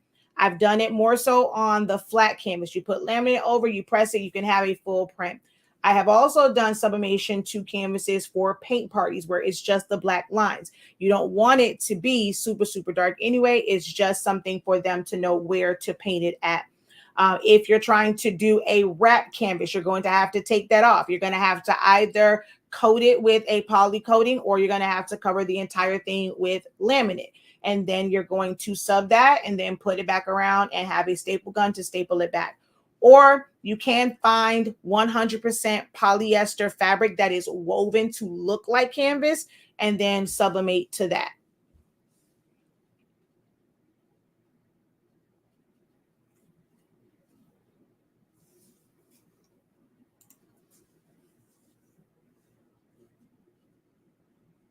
But most canvases only have a small amount of media over it, like almost like a poly coating, where it will take some of the sub ink, but it will not be vibrant. And if it's wrapped, really nothing that you can do other than like take it out and then put it back. I have shown them like more so, not with sublimation because you really need to make sure that it's even, but I have done it with adhesive vinyl and HTV, where all you have to do is just put like a stack of papers or books to raise that part up and then press for your vinyl to stick. But that doesn't work quite well with sublimation because all canvases, it's not flat on that side. The side that's on the canvas actually has a little hump, which is going to cause air gaps. So you can't really sublimate directly on the wrap canvas. It's best to take the staples out, lay it flat, and then sub it. It's not really a polyester canvas. It's just material. So it's quite pricey. But if you go into like the stores and you look for like ask them about different, you have to look up different polyester ones. Sometimes you have to actually like look at the label that's on them and might say something else. Like the name of the fabric, like the type of fabric might be called something else. But when you look at what the fabric makeup is, it'll tell you that it is 100% polyester or some blend of polyester. But it doesn't really say polyester canvas. It's just a type of woven polyester fabric. So you just got to go through all of them or ask the the attendant there, if they are someone that is into fabrics, they may be able to direct you to it. Other than that, it is going through and like looking through all of the fabrics, or finding a vendor online who specializes in sublimation fabrics, and them having it. For printed canvases, I normally have that done with a solvent, eco solvent, or latex printer. So like for pictures and stuff, I don't typically use sublimation for those.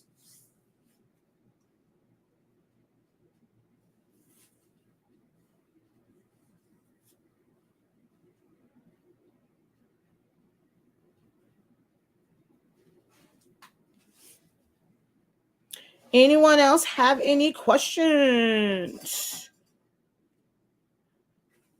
Or if you don't have any questions, some of y'all are hanging on and watching, like, you can comment. That was great information. Thank you for that. I needed that. I had that question. Like, some of y'all are just sitting in the back, sitting in the cut.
Got a long session in front of my printer coming. Thanks so much for the help.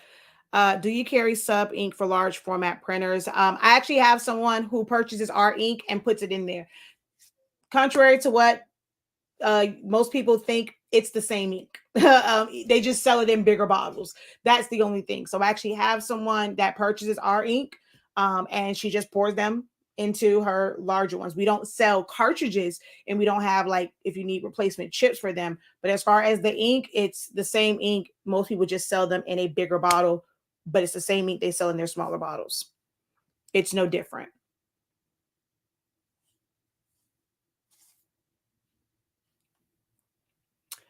A while back you mentioned using a toaster oven for tumblers. Do you have a class or video? I have tons and tons of videos. Any heat source will work. I personally use the oven that's in my kitchen. I don't really see the purpose of, it's not toxic, it's not harmful, so I'm normally using that oven.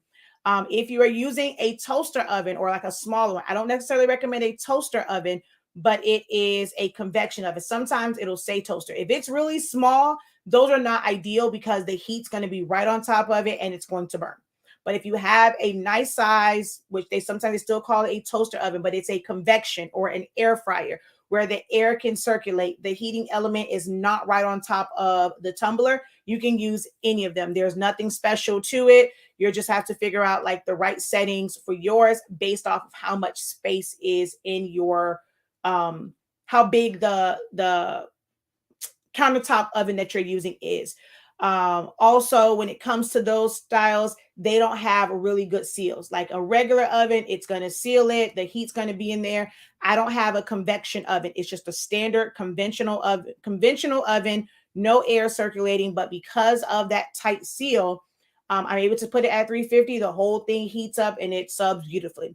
When you have the smaller ones, because of that, the fact that it's not a tight seal on it, you need that air circulating so that it doesn't just burn in one area. but I have tons and tons and tons and tons. Like some of my or earlier videos, I kind of use the oven. You don't really see the oven because when I was at the house, it's still in my kitchen, and I didn't want to have to take the camera into my kitchen, show it. I've never had a dedicated oven in my workspace because it's pointless. Like that was a waste of money. I use the ovens, whether it's my Oster toaster convection oven or if it's our large range oven, I use the ones in my kitchen.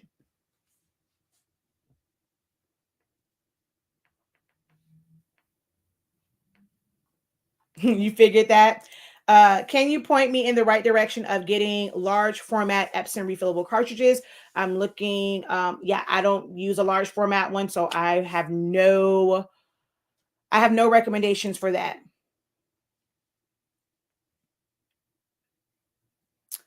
You're very welcome. No question, but I have been watching you for a while. I had the opportunity to purchase 3 of your classes during the sale period. So excited. Can't wait to finish my orders so I can start my classes. Awesome. Also, like some people, what they'll do is even if they're not actively in it, just so that, it's kind of like learning, not say learning through osmosis, but it's great to have it on as background noise and always kind of keep you motivated.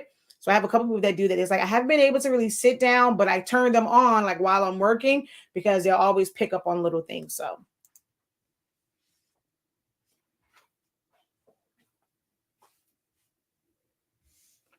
yeah, I probably won't bother to research that until we are in the market for a large format one. And even then, I probably won't be buying them from anyone locally. I know our vendor sells it, but I have no real. I don't like to sell things that I can't test to where people have issues because when they mess up, they don't really see it as okay. Well, I'm using a third party product. It may not work. Like they want to just send it back and get their money back and feel like they're wasting. And if I can't test it and know that, if X, Y, and Z happens, I typically don't sell it. So until we get one, and then then once we get it, I'm only going to carry the ones for like whatever printer we get, not like all of the printers. But yeah, our vendor does sell them. I don't really have, well, I don't know that I have a market or viewers that utilizes it because y'all don't really verbalize to me what y'all use and what y'all need. Y'all be on these things acting real quiet like. So because from what I see and what I see in the groups and the printers that you guys mentioned, there's no need for me to get the larger format cartridges and chips and things.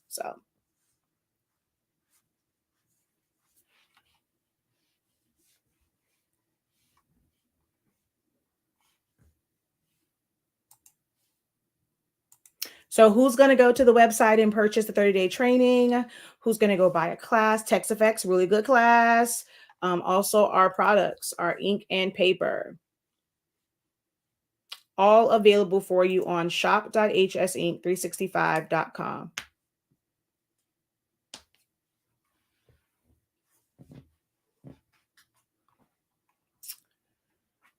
Whoever that was, I guess she left. I never saw the response back from her.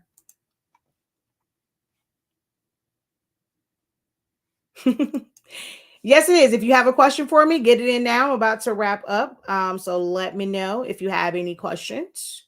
It's been almost a 2 hour session. So I will tell you key points is around what I said, around like 50 minutes when I talked about like printing the different, printing out your images in different print types. That was one. In the beginning, we talked about embroidery. I'm trying to remember like some of the key areas to kind of just jump to.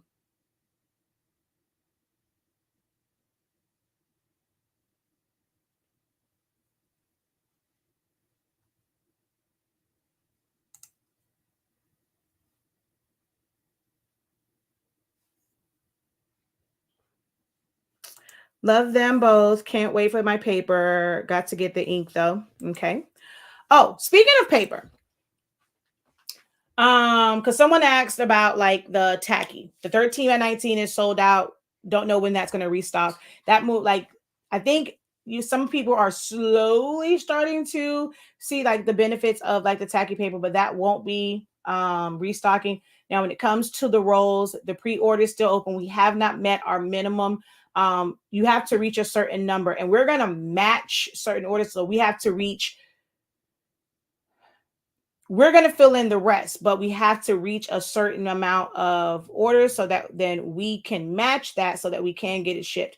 They don't, I mean, I'm not ordering from just like, a regular company. You can order one or two. There is a minimum. It's basically the pre-order is kind of like a buy-in. Until we reach that order minimum, I won't be able to actually place the order.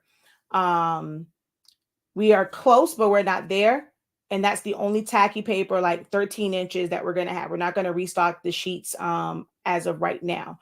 But I don't really use it. So people always say like they like it better for shirts. If you've seen me do any of our shirts, any of the sublimation, I'm using the fast dry. I actually prefer the fast dry and recommend the fast dry over the tacky unless you are doing something where it's oversized and you're going to need to piece it together. So don't sleep on it. If you've only ever ordered the tacky, try the fast dry.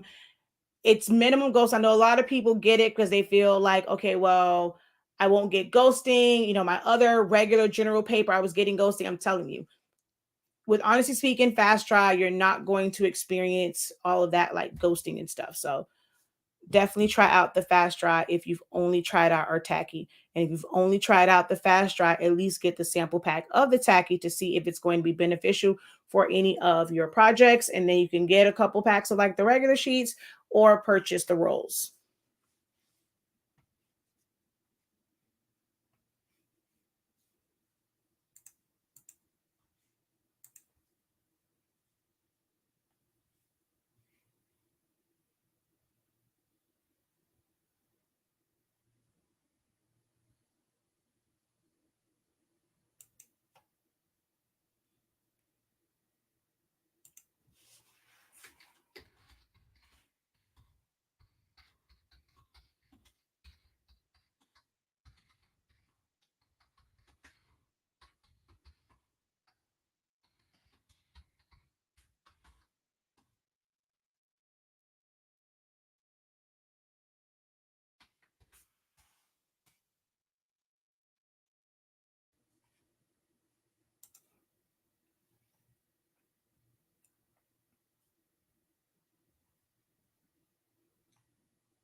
Oh, I just see that you asked that question. Not sure.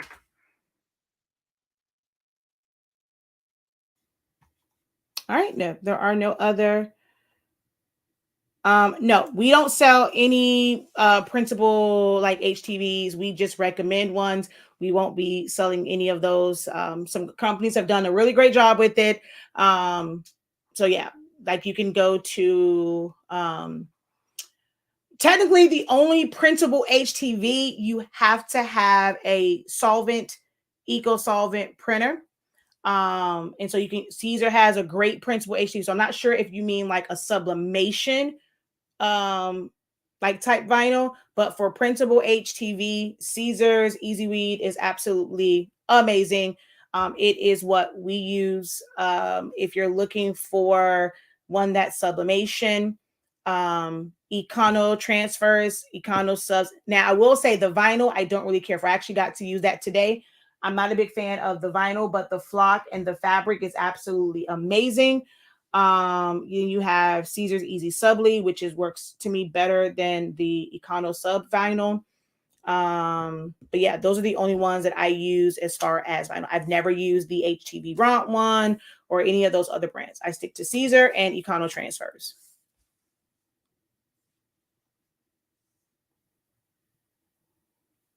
Yes, so you can print, you can't print on darker shirts, so you can put designs. It's important to understand what you are asking for so that you come across the right video. One of the things I just don't like is when people say, oh, how to sub to dark shirts. You can never sublimate to a dark shirt. You are going to sublimate the glitter HTV, the Caesar Easy Subly, Econo Sub Flock, Econo Sub Fabric, things like that. That's how you would put a design on a dark shirt. You're never actually decorating the dark shirt. You're putting it on that particular material. And it is different. So if you say printable HTV, my mind is going to instantly go to eco-solvent printing. So using a roll-in or a converted Epson printer to eco-solvent. And then you would use Caesar's color print easy. That is actual HTV. Most of the other ones aren't really like HTV like. They're more, a lot of them can be like a transfer. For colored shirts, I personally still like Jet Pro 3G. Like that's still like one of my all-time favorite things to use if I am putting a design on cotton shirts or darker shirts. As long as they're cotton, not the poly blends. Jet Pro 3G, I can do it on a regular printer. Still one of my all-time favorites. It's still my go-to. I just did a shirt and I just did it to glitter HTV. So I have that. I have my EconoSub. I have Caesar Easy Subli. Those are the ones that I use. So Sublimation would be glitter HTV, Caesar Easy Subli, EconoSub Flock, EconoSub Fabric. The only things that I ever use. If it's just regular ink, I'm using Jet Pro 3G. If I'm using my roll-in, I'm using Caesar Color Print Easy.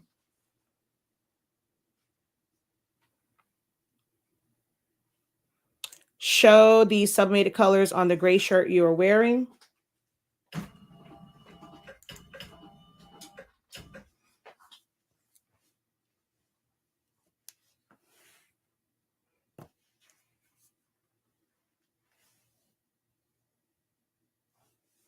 Someone actually asked me how I know today. That was so cool. I was in Wawa's and she read it through the door, through the window.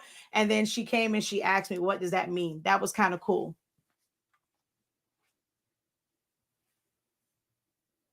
That was really funny. She's like, I had to come in and see what that said. And so, yeah, that was pretty cool. I will say EconoSub Flock. It's my absolute A plus. Yeah, that Flock, because I actually I tried to use the, where is it? I think I just threw it in the trash. I tried to use the sub today. So this was a shirt, and on this shirt, it like, I don't even know, because once I put it on here, because I end up using my, what is this thing called? I use the transfer paper, like the clear transfer from my Caesar DTV to pick this up, which it actually picked it up. But when I pressed it, I don't know what the heck happened to it because the print did not line up in any way, shape, or form. And then I did it the way that I would do glitter HTV, where I cut it out, I put the print to it, and then press it and basically make a patch. It's good. Like, it's really thin, like really, really thin. So much so to where it stuck to the paper, kind of, sort of. So unfortunately, the EconoSub vinyl, the way that I traditionally do sublimation to vinyl, is a no-go. One of these days, I'll probably put it through my printer. Well, actually, I have to order more, but I'll try and put that through the printer. But how I typically do them, where I basically make like a patch, or I put it on the shirt first and then press it, the EconoSub vinyl, no. The flock and the fabric, amazing.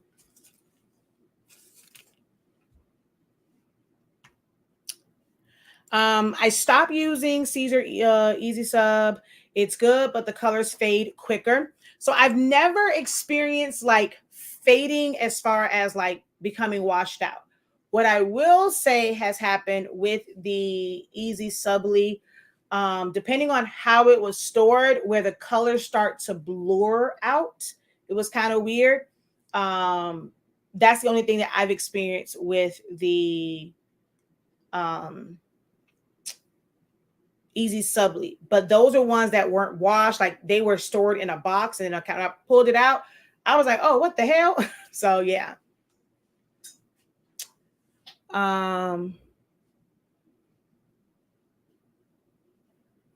Yeah, the Econo Sub vinyl, I'm not a fan of. The flock and the fabric is amazing. Yeah, it blurs out. So the colors start to like bleed out or blur out. It's kind of weird. I don't know if it's because we're using water-based ink and it was designed to be used with a specific sawgrass ink. Because I think some people say if you use just the regular Subli Jet, it still happens. But that was made not for water-based inks. It was made for the gel inks. And then the Easy Subli ink, I think it has something in it that will keep it from blurring out like that. So it's like that product was made to go with that ink. That's not one of those interchangeable type products.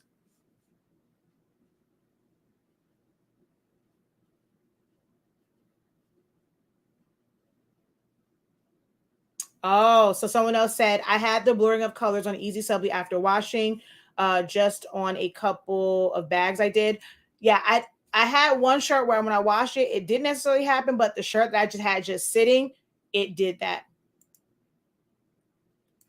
I've never used the Econo Caesar or Principal HTV. Do you have a video for that? Of course I do. I have plenty of videos for that.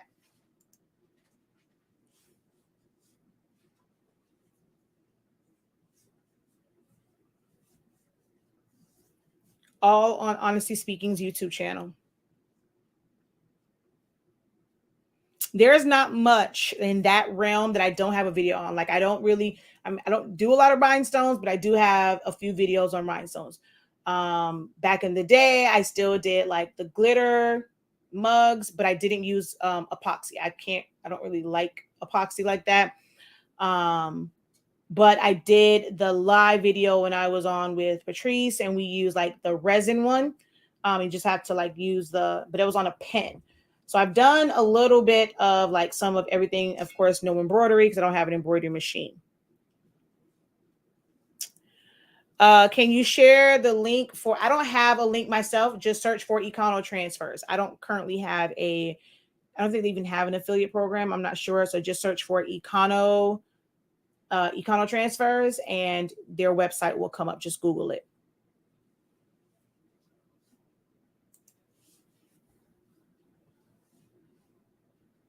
So the company is called Econo Transfer. So if you just Google Econo Sub Flock, it may not come up. Econo Sub Flock.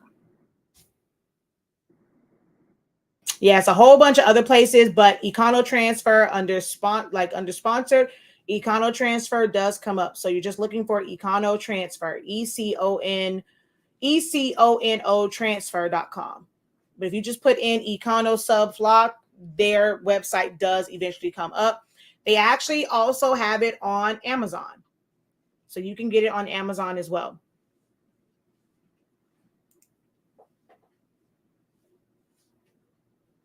I'll probably put the Amazon one on my Amazon storefront, but you can go right to their website.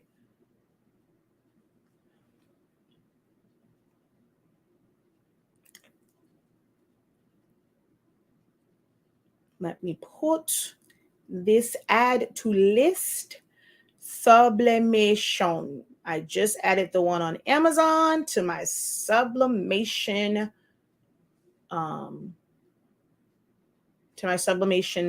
storefront on Amazon.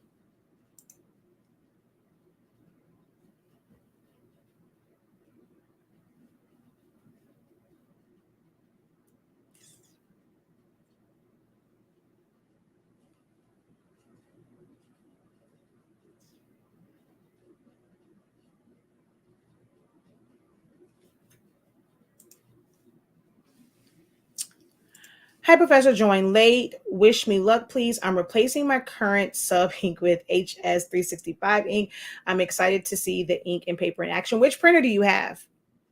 But thank you for being full on Team 365 now. Which printer do you have? So I'll see how much luck you really need. All right. So it's your 8550. Are you replacing all the colors or just whatever is low?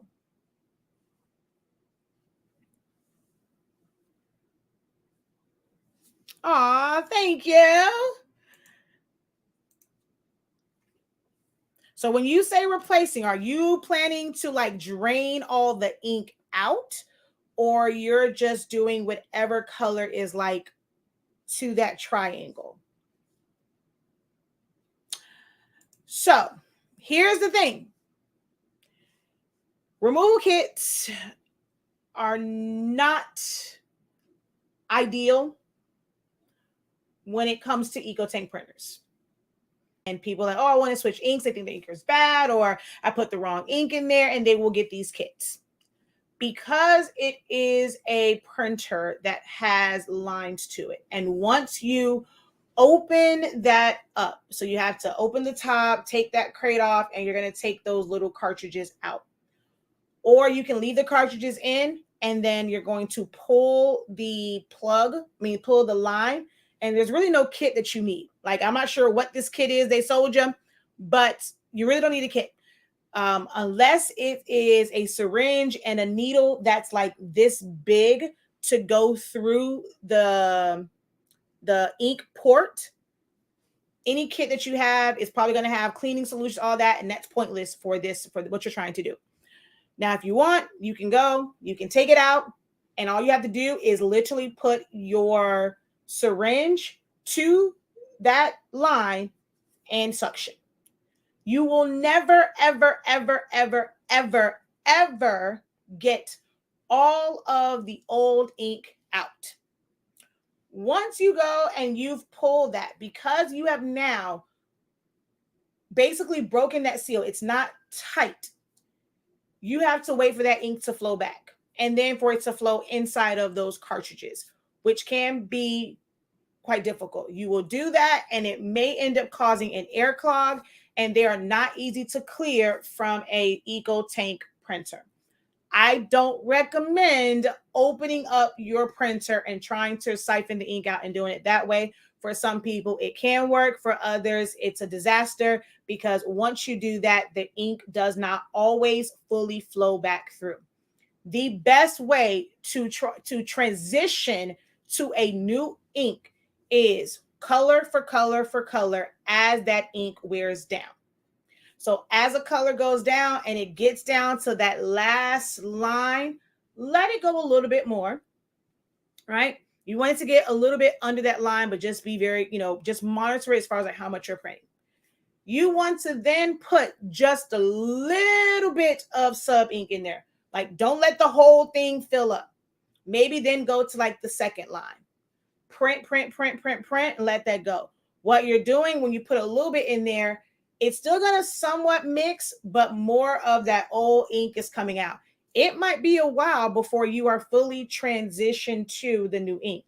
Now, depending on the ink that you had in there before, you can put it on top, and it's really not going to make much of, it may not make much of a difference.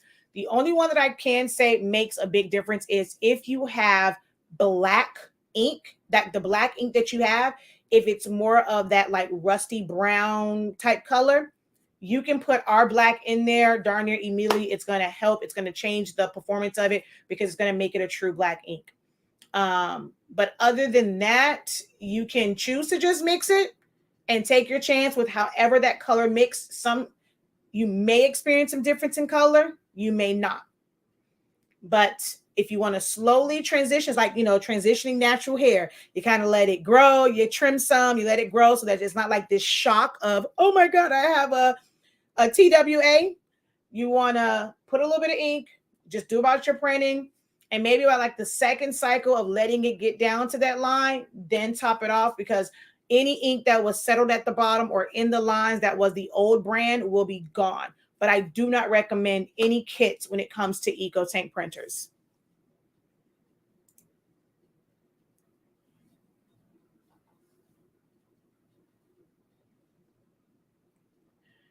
To make a mock-up is scanning your item the best way to get the exact size. To make a mock-up, to make a template, I scan it.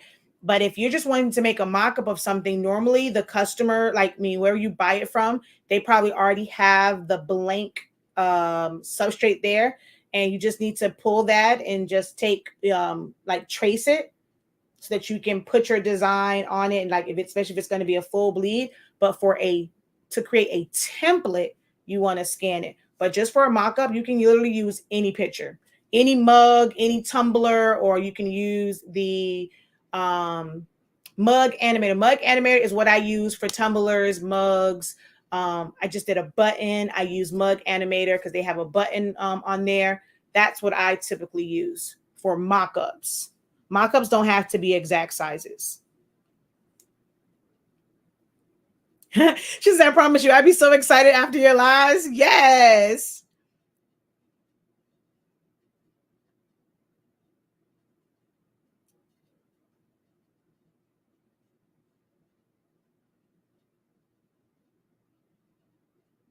Okay, so you would have been really upset. This is not a patience thing I can handle. Professor, my colors are not up to par versus my 7720. I can't believe it. That's not a printer thing. You would have went through all of that and you would have been highly upset because you still are not going to get the same colors.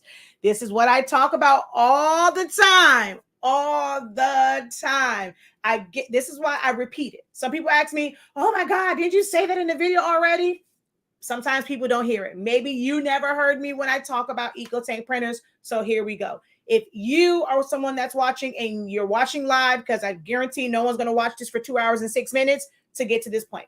So if you are watching live and you have never heard me talk about the disadvantages of EcoTank printers, let me see you wave your hand or put a 3. Wave your hands or put a 3 if you've never heard me talk about why I don't recommend EcoTank printers. Wave your hand or put a 3. This is why I'm always repeating stuff, because sometimes people have not seen the video where I've gone through that in detail.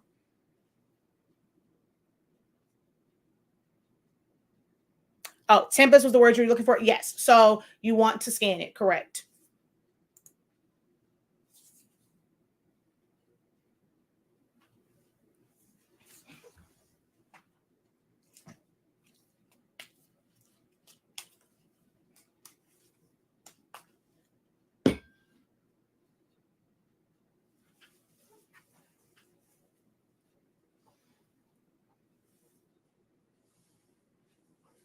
I'm looking for my ink. I don't see my box, so I can explain this.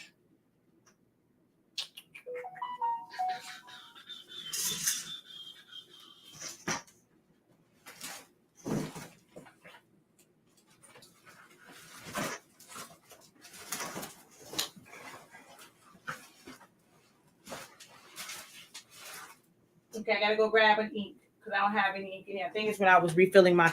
So only 3 people.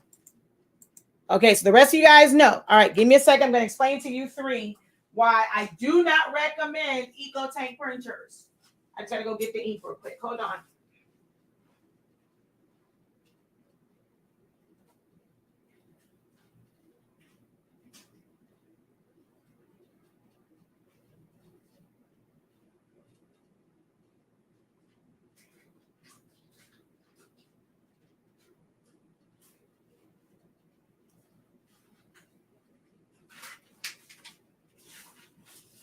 All right, y'all ready?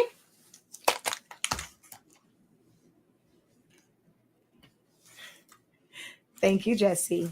All right, so when it comes to EcoTank printers, I don't care if you paid $200 for it or if you paid $800 for it. Every single EcoTank printer, except the 16600 or 16650, every single EcoTank printer, no matter the cost, except for the 16600, 16650. You know what? Even though they be tripping sometimes, I'm going to try and do this on TikTok. Hold on. Because people like to go over to TikTok for this information and they be getting the wrong information. So hold on one second.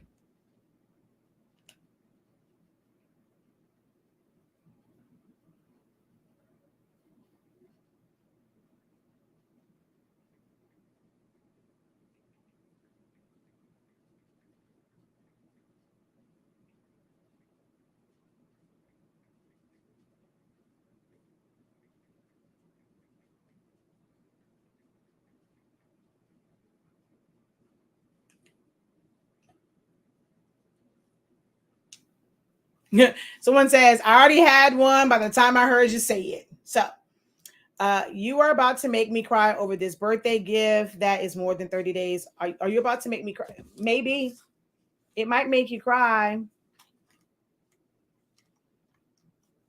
It might make you cry. Sorry. Okay, so let me now repeat it again now that I'm live on TikTok. Every single Epson EcoTank printer except for the 16600, 16650 will yield incorrect colors, especially if you have ever had and seen the colors from a workforce printer. The 16600 and 16650 printers are pigment ink printers. This is what pigment ink looks like just when you're looking at ink. This is what pigment ink looks like. Every single Epson printer except 16650, 16600, no matter how much you've paid, $179, I think it's like the 2300, it's like $179, all the way to the 8550, which is like $800. Every color except for photo black uses this. This is dye ink. This is dye-based ink. Do you see this? This looks like food coloring. If I had the magenta in my hand, it would look like a really dark, like it almost looked black or brownish in the bottle. Same thing with the cyan. This is what it uses. This is pigment ink. This is why the workforces were the best printers for sublimation. And you got amazing colors. You didn't have issues with your grays. You did not have issues with your reds and teals. You don't have issues with your, like a lot of like, oh, you have somewhat like where it's like too much magenta. If you use like Adobe, you can always adjust the settings. But this is why they were the best, because they use pigment ink. It was designed to use pigmented ink. Okay. Y'all see the color of this. This is the color of it, right? This is dye ink. Looks like food coloring. This is yellow. It looks orange. This is sublimation ink. What does sublimation ink look like? Pigment or dye?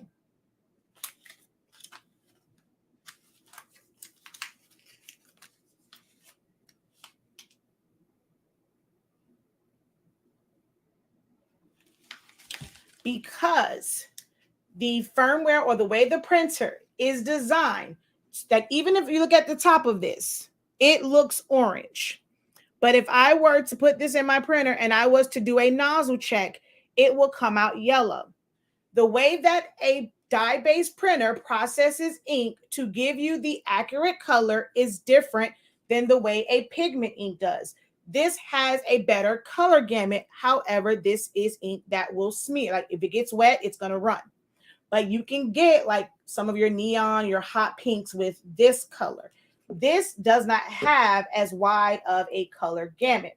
But when it comes to converting printers, it is the best type of printer because the ink is, it's going to process this ink, even though it's heat activated, the same way it's going to process the color for this.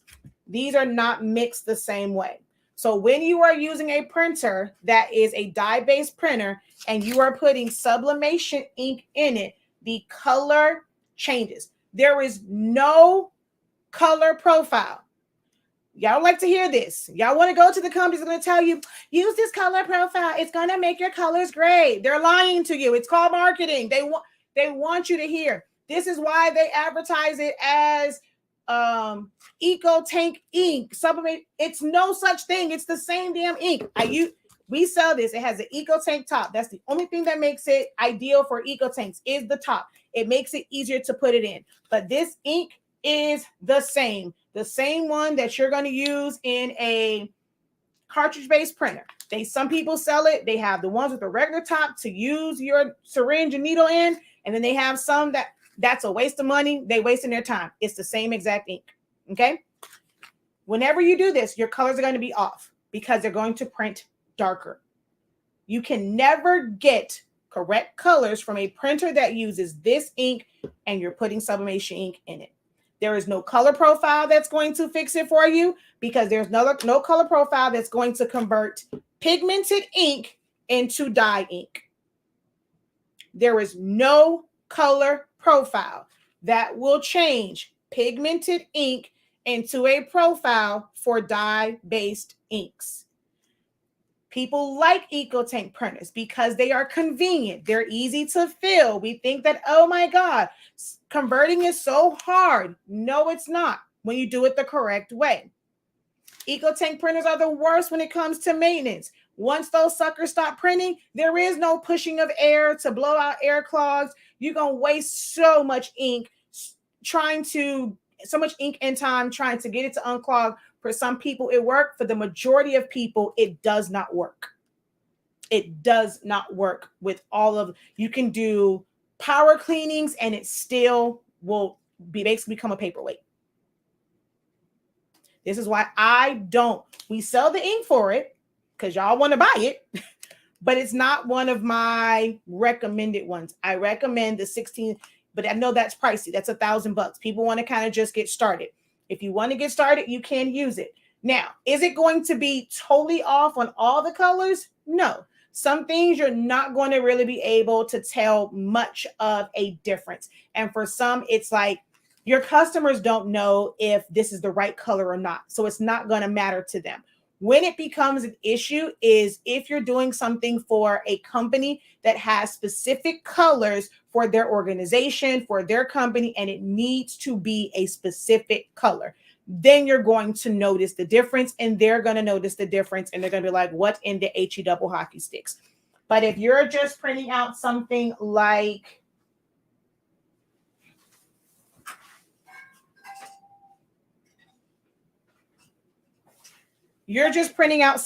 this, they don't know what shade of pink this is supposed to be. They're going to think this issue is beautiful. They're not going to care.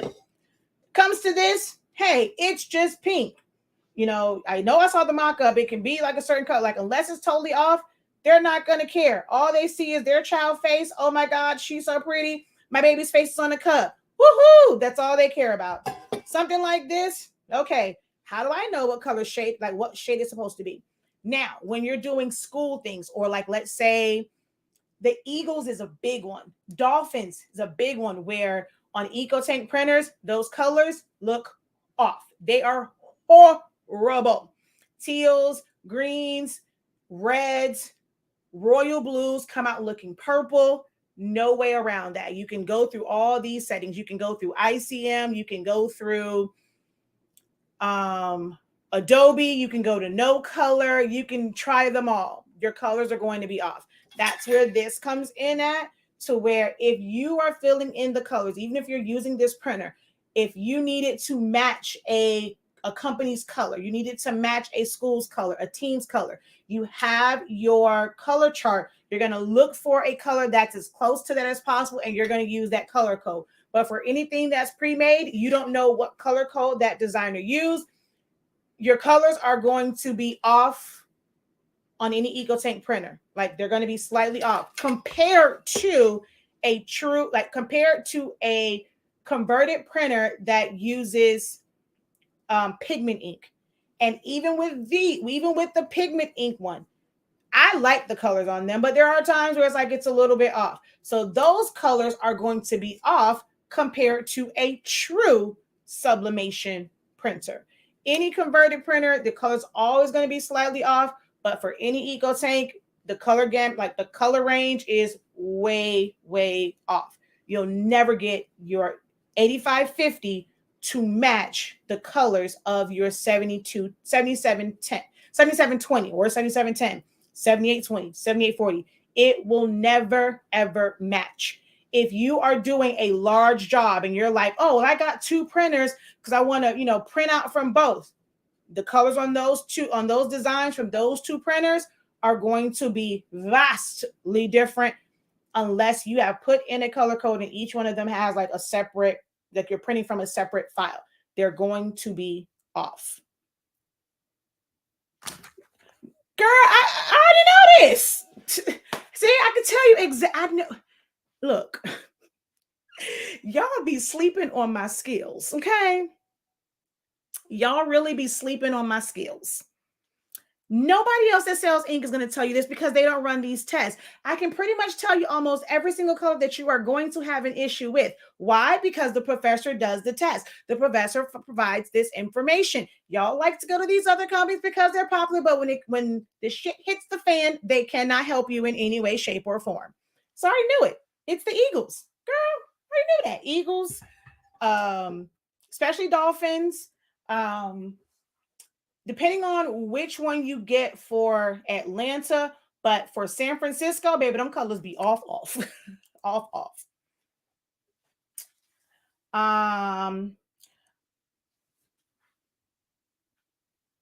Let's see.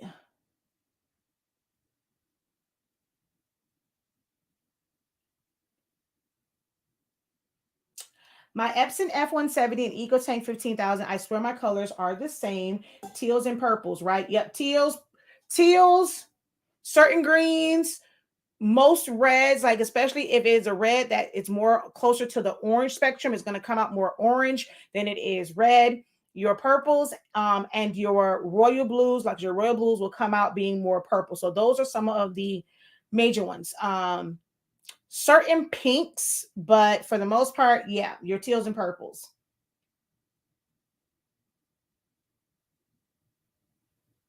Okay, girly, I cannot watch this video as much as I love to, but your camera angle is bam. I'm not sure what that means.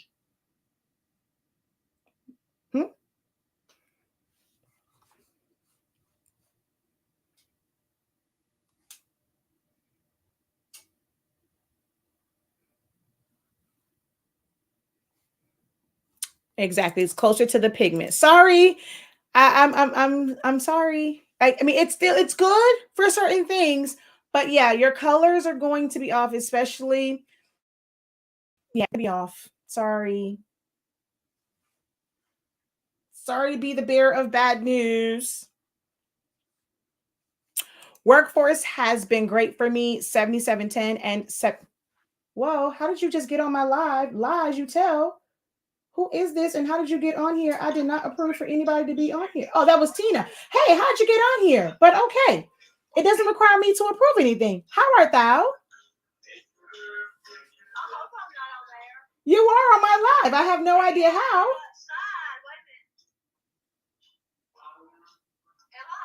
Yeah. Oh, I didn't even know I sent an invite.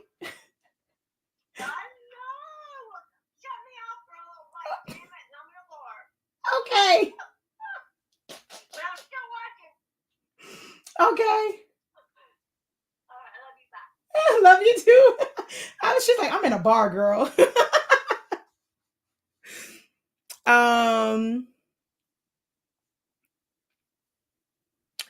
Is our workforce so the old school workforce printers? No. The ones that are like the best ones, the 7710, 7720, 7210, 7610, 7120. Wait, 7610, 7620, 7110, 7710, 7720, 7210. There we go. 7110, 7210. Those are all the old workforce. They use the 252s, best printers out there. Are there workforce printers available now? Yes. Howbeit ever, they do not have any type of auto reset or resettable feature to the chips.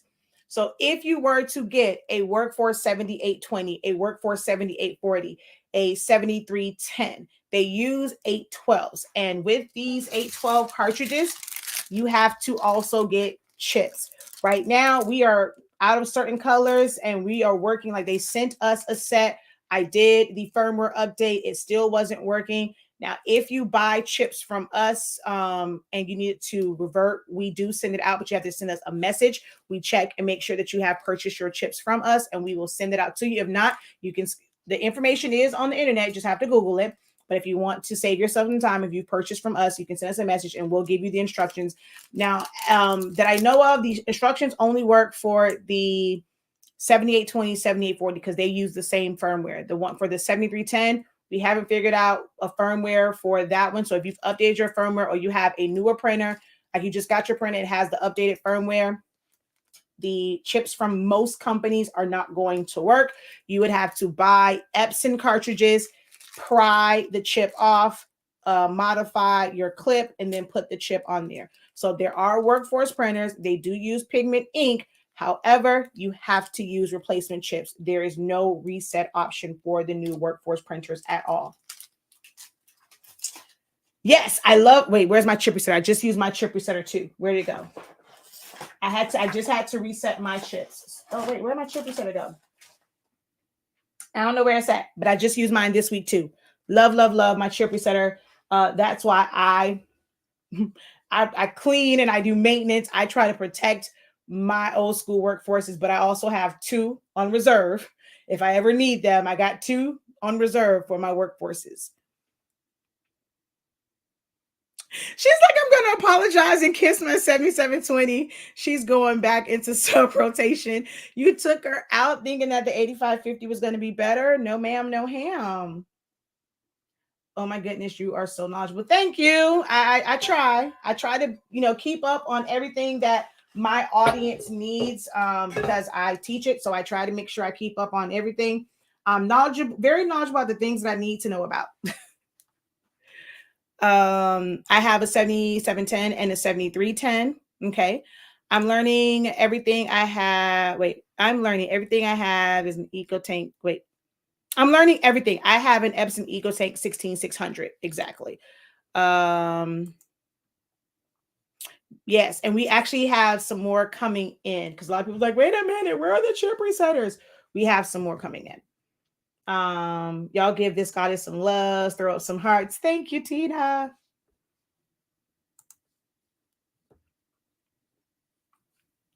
So yeah, I would say for certain things, like if it's like generic like designs or ones where you're not looking for a specific color, definitely use your 8550 for that. But when you're looking for specific colors, then use your 7720. That way you can get use out of both. But yeah, if you're looking for the right color for the Eagles and on that printer, it ain't gonna happen, child.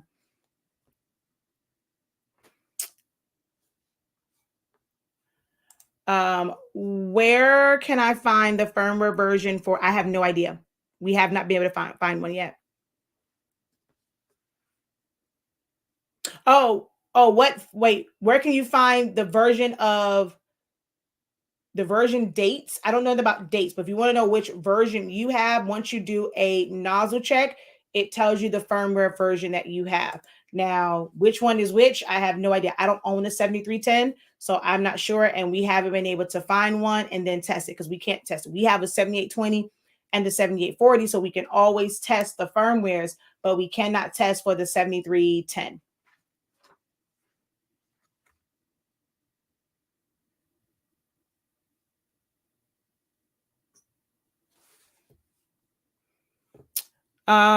Did I miss my answer to the question about the vault?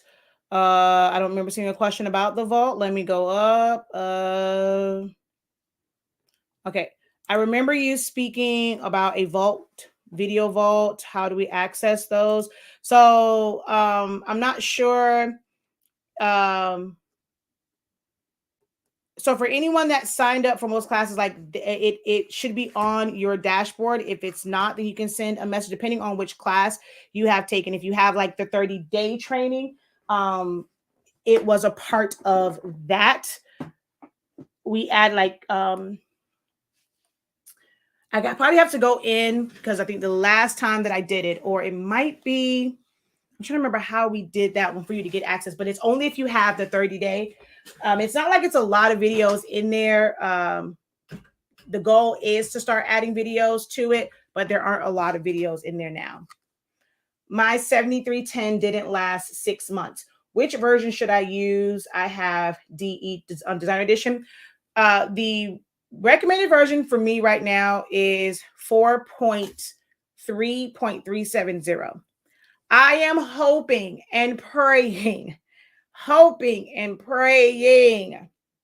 that because they have this high-powered cutter in this Cameo 5, that the next update of Silhouette Studio 4.5, whatever, 4.6, whatever it is, I am hoping once these cutters release and they are out into the world, like really, really out in the world, that they have really worked on this software. Because the last time I went to 4.5, it sucked. And I don't have a rinky-dink type computer, and it sucked. So I personally still use 4.3.370. But I have my fingers crossed, y'all. Like I got fingers crossed, toes crossed, eyes crossed, everything crossed, crisscross applesauce, that this version that they like, so they haven't added anything to it as far as like functionality, no additional features or anything like that. But the latest beta version has support for the Cameo 5 and the Portrait 4 and the Curio 2. So I'm hoping that they have worked it out to where it runs smoother, because that is ridiculous to have a new machine, but your software for it sucks. So I'm hoping that the necessary changes have been made to it. I'm waiting until the website starts shipping them out. I can download the beta, but because the machines aren't even shipped out yet, I'm concerned about it.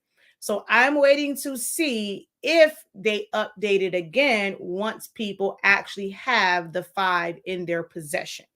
Once they do that, whatever the latest version is, I will be updating to it. Y'all know I do it live. I go through, I see how it works.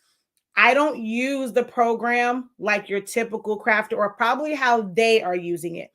I'm going to really test out certain things, and I know the key areas to go to really see how that version is performing. So the moment they are actually selling them, and like it no longer says out of stock and people have inventory of them, I will be updating the software, because I mean, if you got the machine, you got to have the software for it. So I will, of course, come live. I'll update it, and I'm going to see how it operates. If it's glitchy, I go through opening up PDF files, saving to see if it shuts down. Like all of those things I will test once it's released.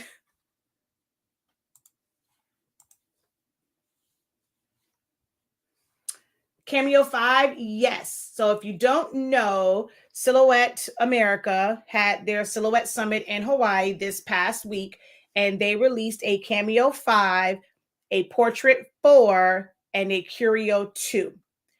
The features are that it's supposed to now be the quietest machine on the market. I guess they're saying it's quieter, even quieter than the Caesar machines, but it still uses the same type of blade. Like I think I'm waiting for them to update their to update it, but because they're kind of stuck on this whole auto blade, I don't foresee them ever updating their blade carriage. But yeah, because they like their proprietary like blades.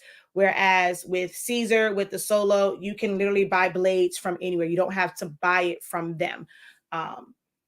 So it's supposed to be quieter. They now have power tools. So instead of like, I have one, let me see. I don't think it's over here. I think it's over here.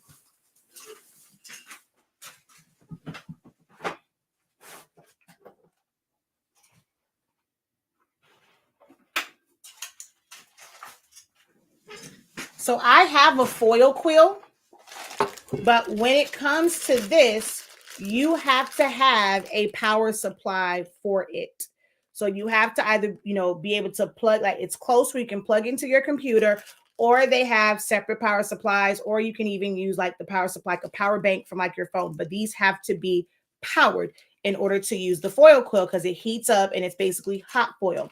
So now on these, they have like 3 little prongs and it's for power tools. So it plugs right into the machine and you won't need to use this style of foil quill or like hot foil because you have to have a power source to use these. So now you can just put it on there and just go, like just use it. So they have that. They now also have, it's an addition. It doesn't come in the box. So yes, you can still use the old traditional mats. However, the way that it's made, loading mats is going to be a little bit more difficult than on all the previous models because they moved the bar, the pinch roller bar to the front. So you don't have room to lay your mat on to hold it there to catch it as it feeds in.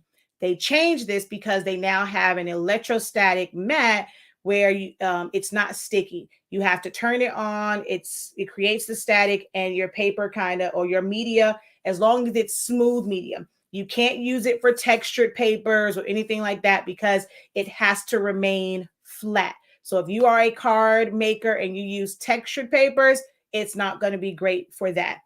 And I think even like with glitter, it needs to like really sit flat. And with that one, it's going to be where it cuts it. You can cut intricate things. It's probably better for like vellum or thinner papers that might rip. So it's going to prevent the tearing when you try and take it off. It's going to prevent curling, like unless you like turn it over, you use a spatula. Warning, like the bad side of that is if you forget the mat, you touch that, it's going to shock the hell out of you. It's not a bad shock because it's not, high powered, but it's static there. So it's going to give you a little jolt. So they added that. Of course, they changed the look of it. They took away the repeat job because there was no like words on it when they went to the 4. Everything was like just light up buttons. So now they've added a light up button for repeat job. So they brought that back. And they've changed like the pinch rollers to move the stuff or whatever, which I don't like the way they look. They are these really big clamps, but they're in the front of the machine. I can see if it was kind of like, there are big clamps on the Caesar machines and the StarCraft Solo, but they are behind the machine. These humongous clamps are in the front. Weirdest friggin' design ever. What else? That's about it. Electrostatic mat, it's quieter, repeat function, the repeat job function, power tools. Oh, and you can now use the embossing tool that was made only for the Curio.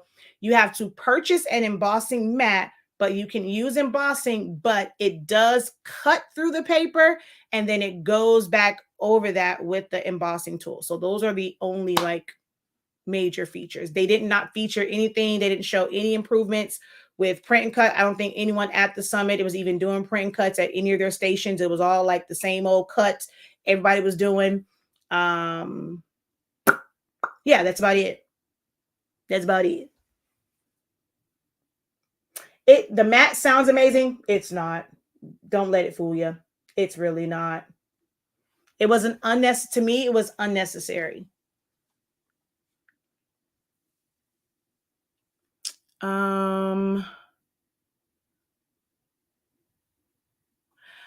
I changed my 7720 back to run as an inkjet. Do you think I will be able to convert it back? Oh, yeah. Oh, I have one printer that I have converted back and forth for videos. And yeah, you can, it's harder to go back to a pigment ink. If you want to go to sublimation, all you do is just put a set of sublimation cartridges in there.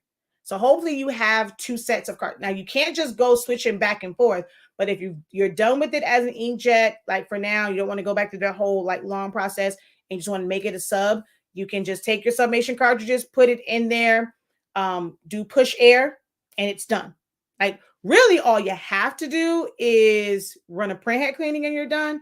But just to be on the safe side, go through, get your syringes, put your paper towel in there, push air to push a little bit of the ink out. You're now converted back to sublimation. Easy as that.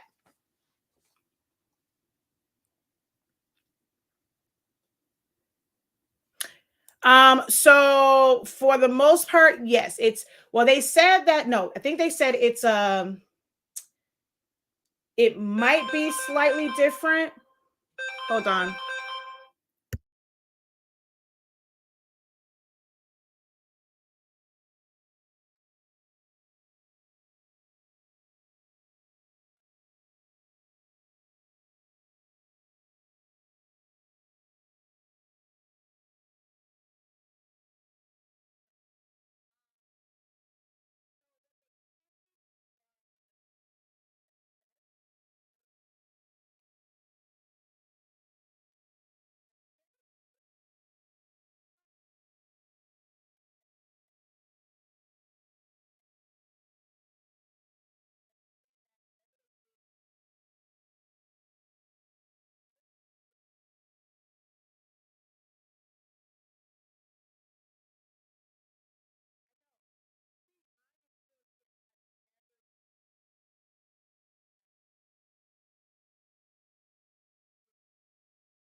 Shoot. My bad. Before y'all couldn't hear me because I was talking to my husband. So,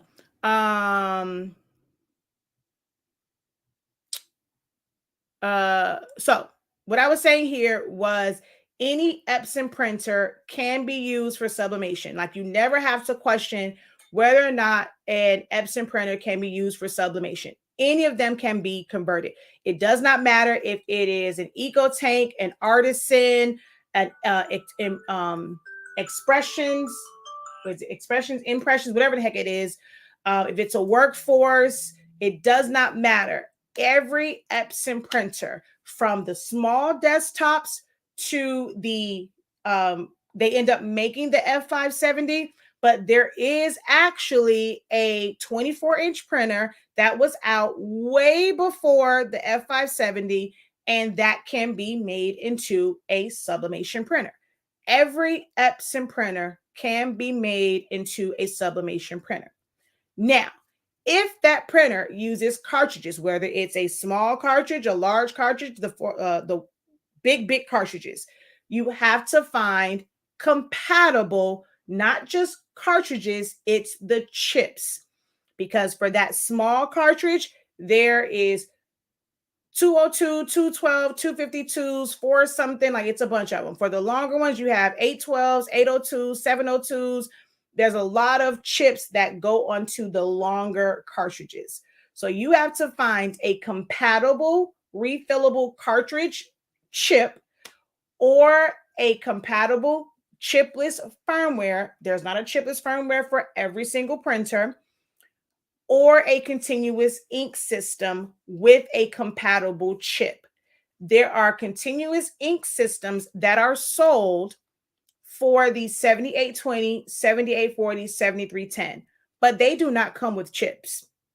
You still have to put the refillable chips, the replaceable chips on them, or get Epson chips and put them on there. They do not come with chips when you have the continuous ink system. The only thing that they did on those is they put the longer cartridges on it. That's it. Then the next one was about the firmware update. I call it a firmware update, but it's going down. The new printers that come in, they're going to have the updated firmware. Epson is not manufacturing printers with a firmware update from 2 years ago. So the new ones are going to come with the most updated firmware. And if you have that, it's still not going to work. So you have to do a firmware update, meaning just updating doesn't always mean going to the next one. You are updating what is currently there. You are changing what's there. So you have to do a firmware change and go back to an older one. We only have the older firmware update for the 7820 and 7840. We don't have one for the 7310.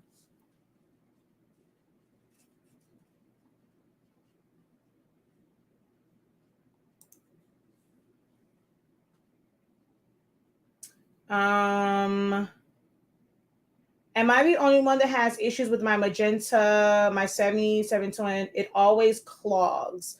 I don't.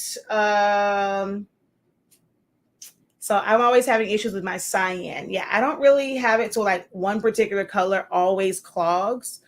But it's in those printers, it's an easy fix. You just push air and it's kind of done. Yeah, I don't know. It might be like if you're constantly having clogs in it, it might be time to like not just push ink through it, but actually push cleaning fluid through it.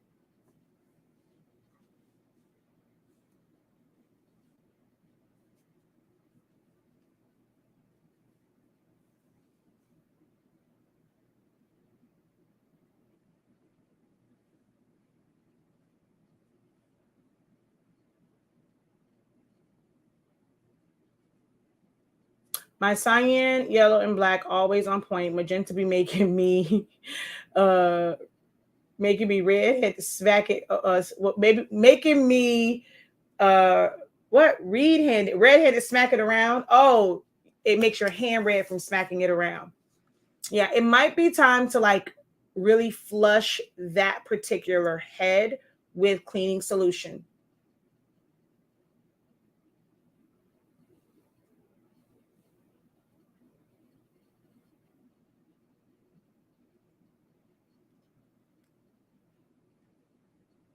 All right, this has been almost 3 hours. I'm gonna go. That was my husband calling me, asking me where I was at. So I was gonna go, oh, look, I wish I'd have saw this earlier when Ms. Dawn asked me about multiple pictures in a letter. Because let's see. This is my aunt's memorial, like memorial design. Oh, look.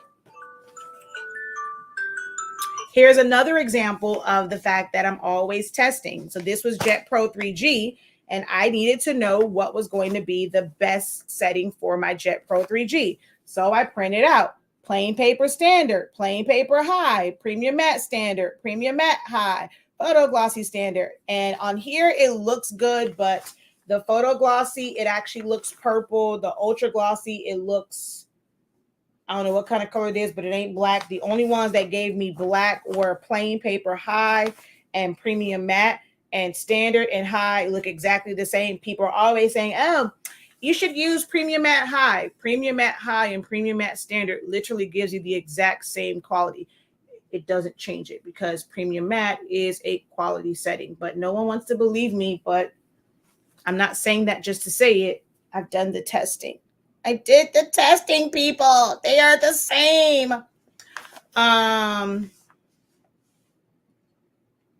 Actually, even on this one, premium matte standard came out better than premium matte high, just, you know, on the premium word. But here on this one, it's actually two different pictures. So there's a picture in the top of the T, and then there's that one.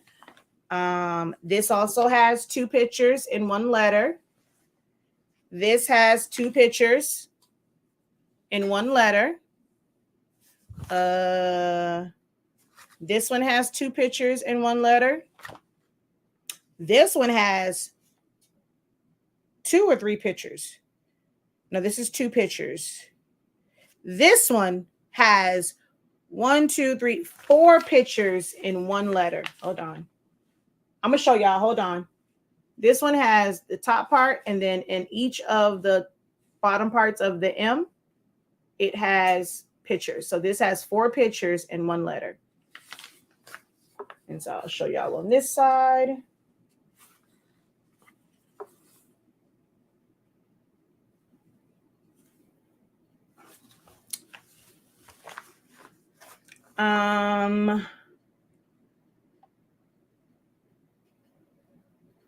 Does the cleaning fluid always have to be hot? No.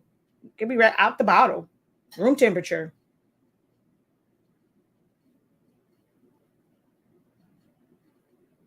I warmed mine with, I warmed mine with warm water, but I don't trust it room temp. Yeah, that doesn't affect anything. No, this one is for my aunt. This is when my aunt passed.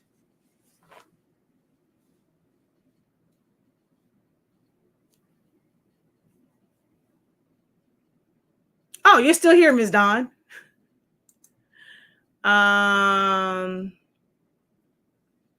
What course? 30-day training, teaching about cropping.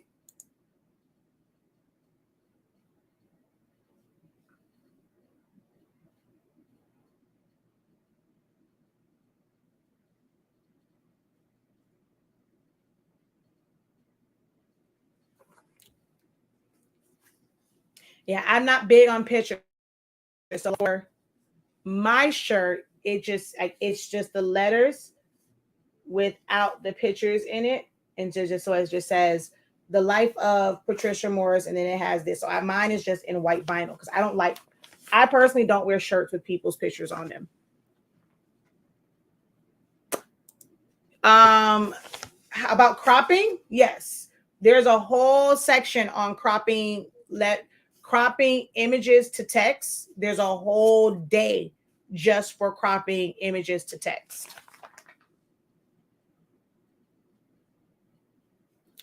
I probably did. I'm on TikTok on the phone, so I didn't check it to see. Oh, I came back. I did mute it. When my husband called me, I muted it.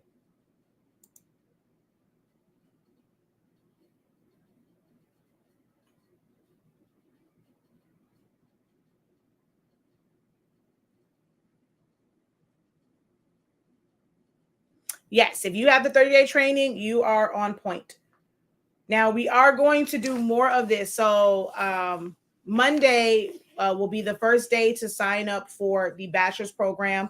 Some people have been in that and they missed that. That's when we have our weekly sessions. The bachelor's program is actually going to be 6 months. The master's program is 3 months because master's is just designing. The bachelor's program is a total of 6 months. The first month and a half, we are going over basically the 30 days, but not like each individual day. You have to still have the 30 days. It is going to be our foundational piece, almost like, if you go to college, you have a workbook, or you're in school, you have a book that you're learning from. So there's going to be days like where we'll go over like day 1 through 4, or we'll go over and review like all of like the tracing as a whole, the point editing as a whole, because you still have that 30-day training. It's just that now we're going to basically do like a live review, answer any questions, things like that. So there's like a month and a half of that, pretty much breaking up that 30 days into weekly sessions twice a week for what's like almost like 2 months, like 7 weeks. Then after that, it is another 2 months or so of practice. So that we don't forget the multiple crops, we have days like sessions, like multiple sessions, going to build on crop. So we might just do like some simple crop. Then it's like cropping into like letters and like building up for designs, practicing for multiple crops, just so that you like have that repetition, so that you don't forget it whenever you're doing something else. So whether it's crop, if it's subtract, if it's compound path, we have several different tracing things that we're going to do, putting together text designs. So that's going to be for another like basically like 2 months or so. And then in the last month is when we're going to like start and build a design, and then we're going to build on it. So we're going to have different things. It may not be a design that you need, because if you don't need, some people aren't doing business cards, but it's a great way to teach about layout and design and composition. So we'll have different design projects that we're going to do in the last month, because you're building up to that. And then masters, if you've already taken like the 30-day, you kind of, you know the system, you can go straight to masters. And masters, we're getting right into creating different types of designs. Doctorate will start in 2024, and that will be more advanced designs and also incorporating Photoshop. So that's what's coming up as far as bachelor's, master's, and doctorate. Doctorate will not include business like it did before. All of these are about designing and learning different design softwares. Business is its own separate thing when it comes to the business side of it. For those of you who, we have the program, we're still missing 2 from the summer, like that is coming up as well, because that's going to be built into one of the programs.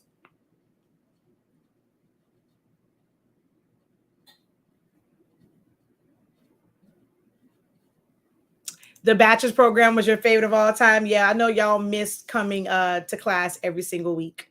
So I'm building the calendar. That way we know like what days are coming up. Like I kind of miss that too. Like having the calendar, like we're working on this day. That way you're already prepared to know like which classes you want to make sure that you're there for and stuff like that. So the calendar is being built. Registration will start on Monday.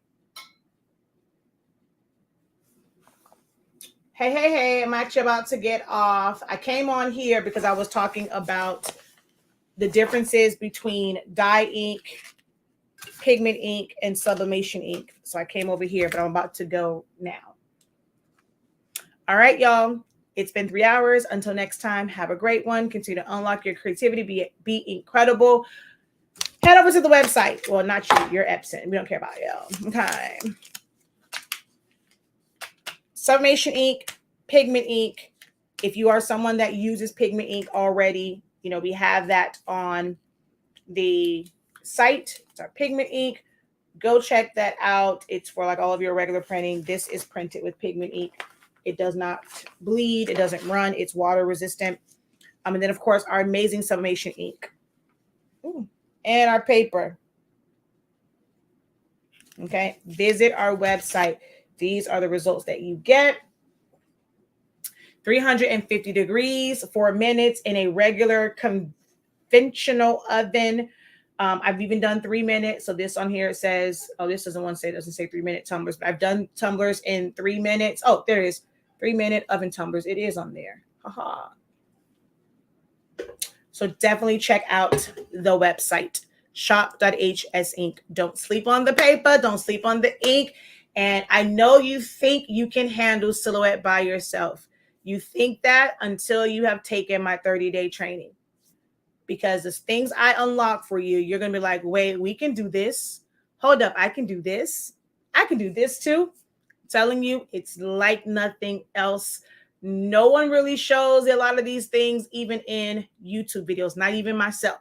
So definitely check like the 30-day training. We have Sezzle. You can break it up into 4 payments, but get immediate access to all 30 days. In order to enroll in bachelor's and master's, you need well, actually, no. Master's, technically you can without, but I'm not breaking it down. We're going into the nitty-gritty of designing. So if you don't know it, that's on you. Masters, anyone can join, but I am not breaking down the system. If you don't understand, if I say subtract and you like, what does subtract do? Don't think I'm rude when I ignore you. I am not breaking down the tools and functions in Masters. We are going to be focused on unlocking your creativity, unlocking your design voice so that you understand how to design. I'm not going over the basics, but for bachelors, you must have the 30-day training. No ifs, ands, or buts. Whether you pay for it, that first payment for bachelors, which includes it, and you're not going to be able to break up the payment, you're just going to pay for it outright, or you get it before, and then there's going to be a code for to sign up for the weekly ones. There's going to be a code for you to not to bypass that or whatever. But you need the 30-day because that is going to be our reference for everything in the bachelor's. All right. When it comes to the bachelor's program, it's only going to be open until we get to the end of the review section. Once we get to the end of the review and I think like week 9. Once we get into designing, enrollment is closed. No one else can join. You got to wait until that 6 months is over to then join. And when we start back over.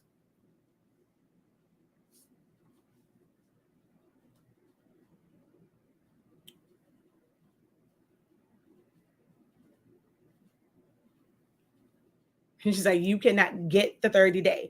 I'm a retired educator with an ed specialist in silhouette. I swear I'm probably at a 2nd grade. Oh, Lord. With an ED specialist in silhouette, I swear I'm probably at a 2nd grade level.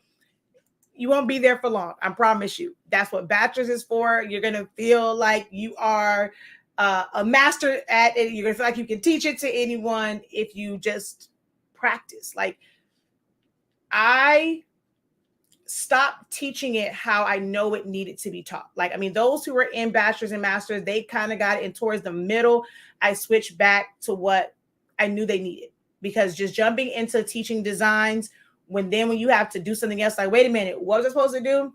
So this time around, I don't care what anyone says. If you don't like the pace of it, if you feel like it should be moving faster, that's on you. But I know what it really takes, because I know for me, I didn't just jump into this and just start designing. I had to learn this step by step by step by step. If you want to be proficient in it, you have to do it the right way.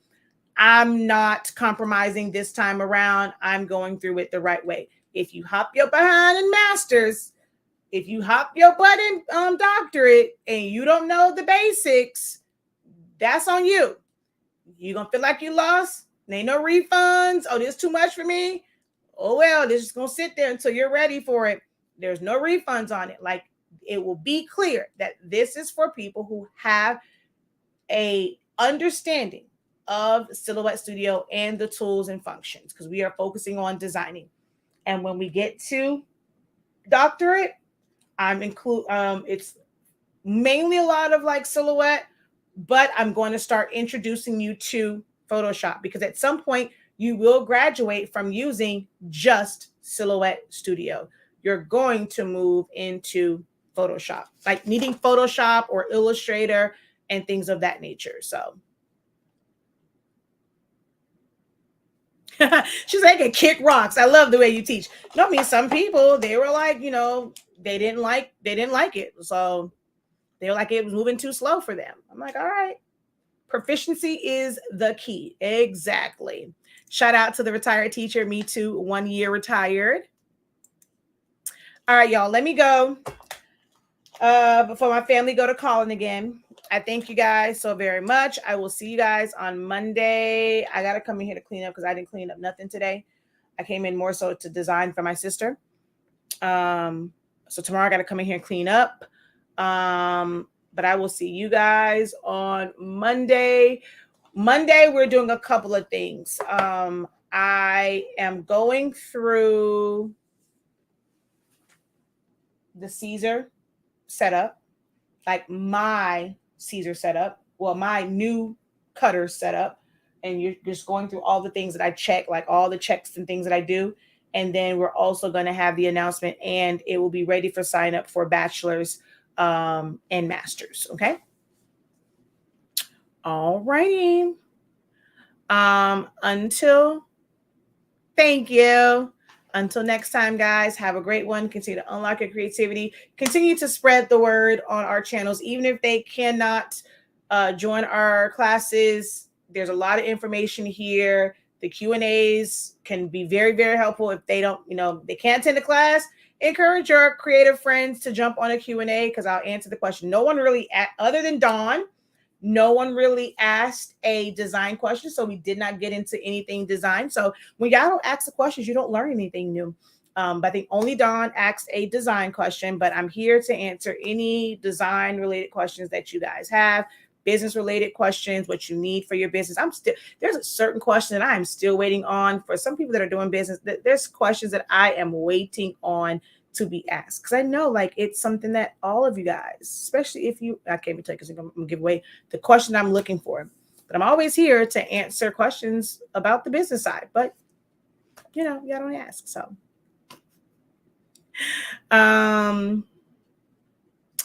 thank you for sharing the testing when it becomes available. For the Caesar. Yeah. All right, y'all, until next time.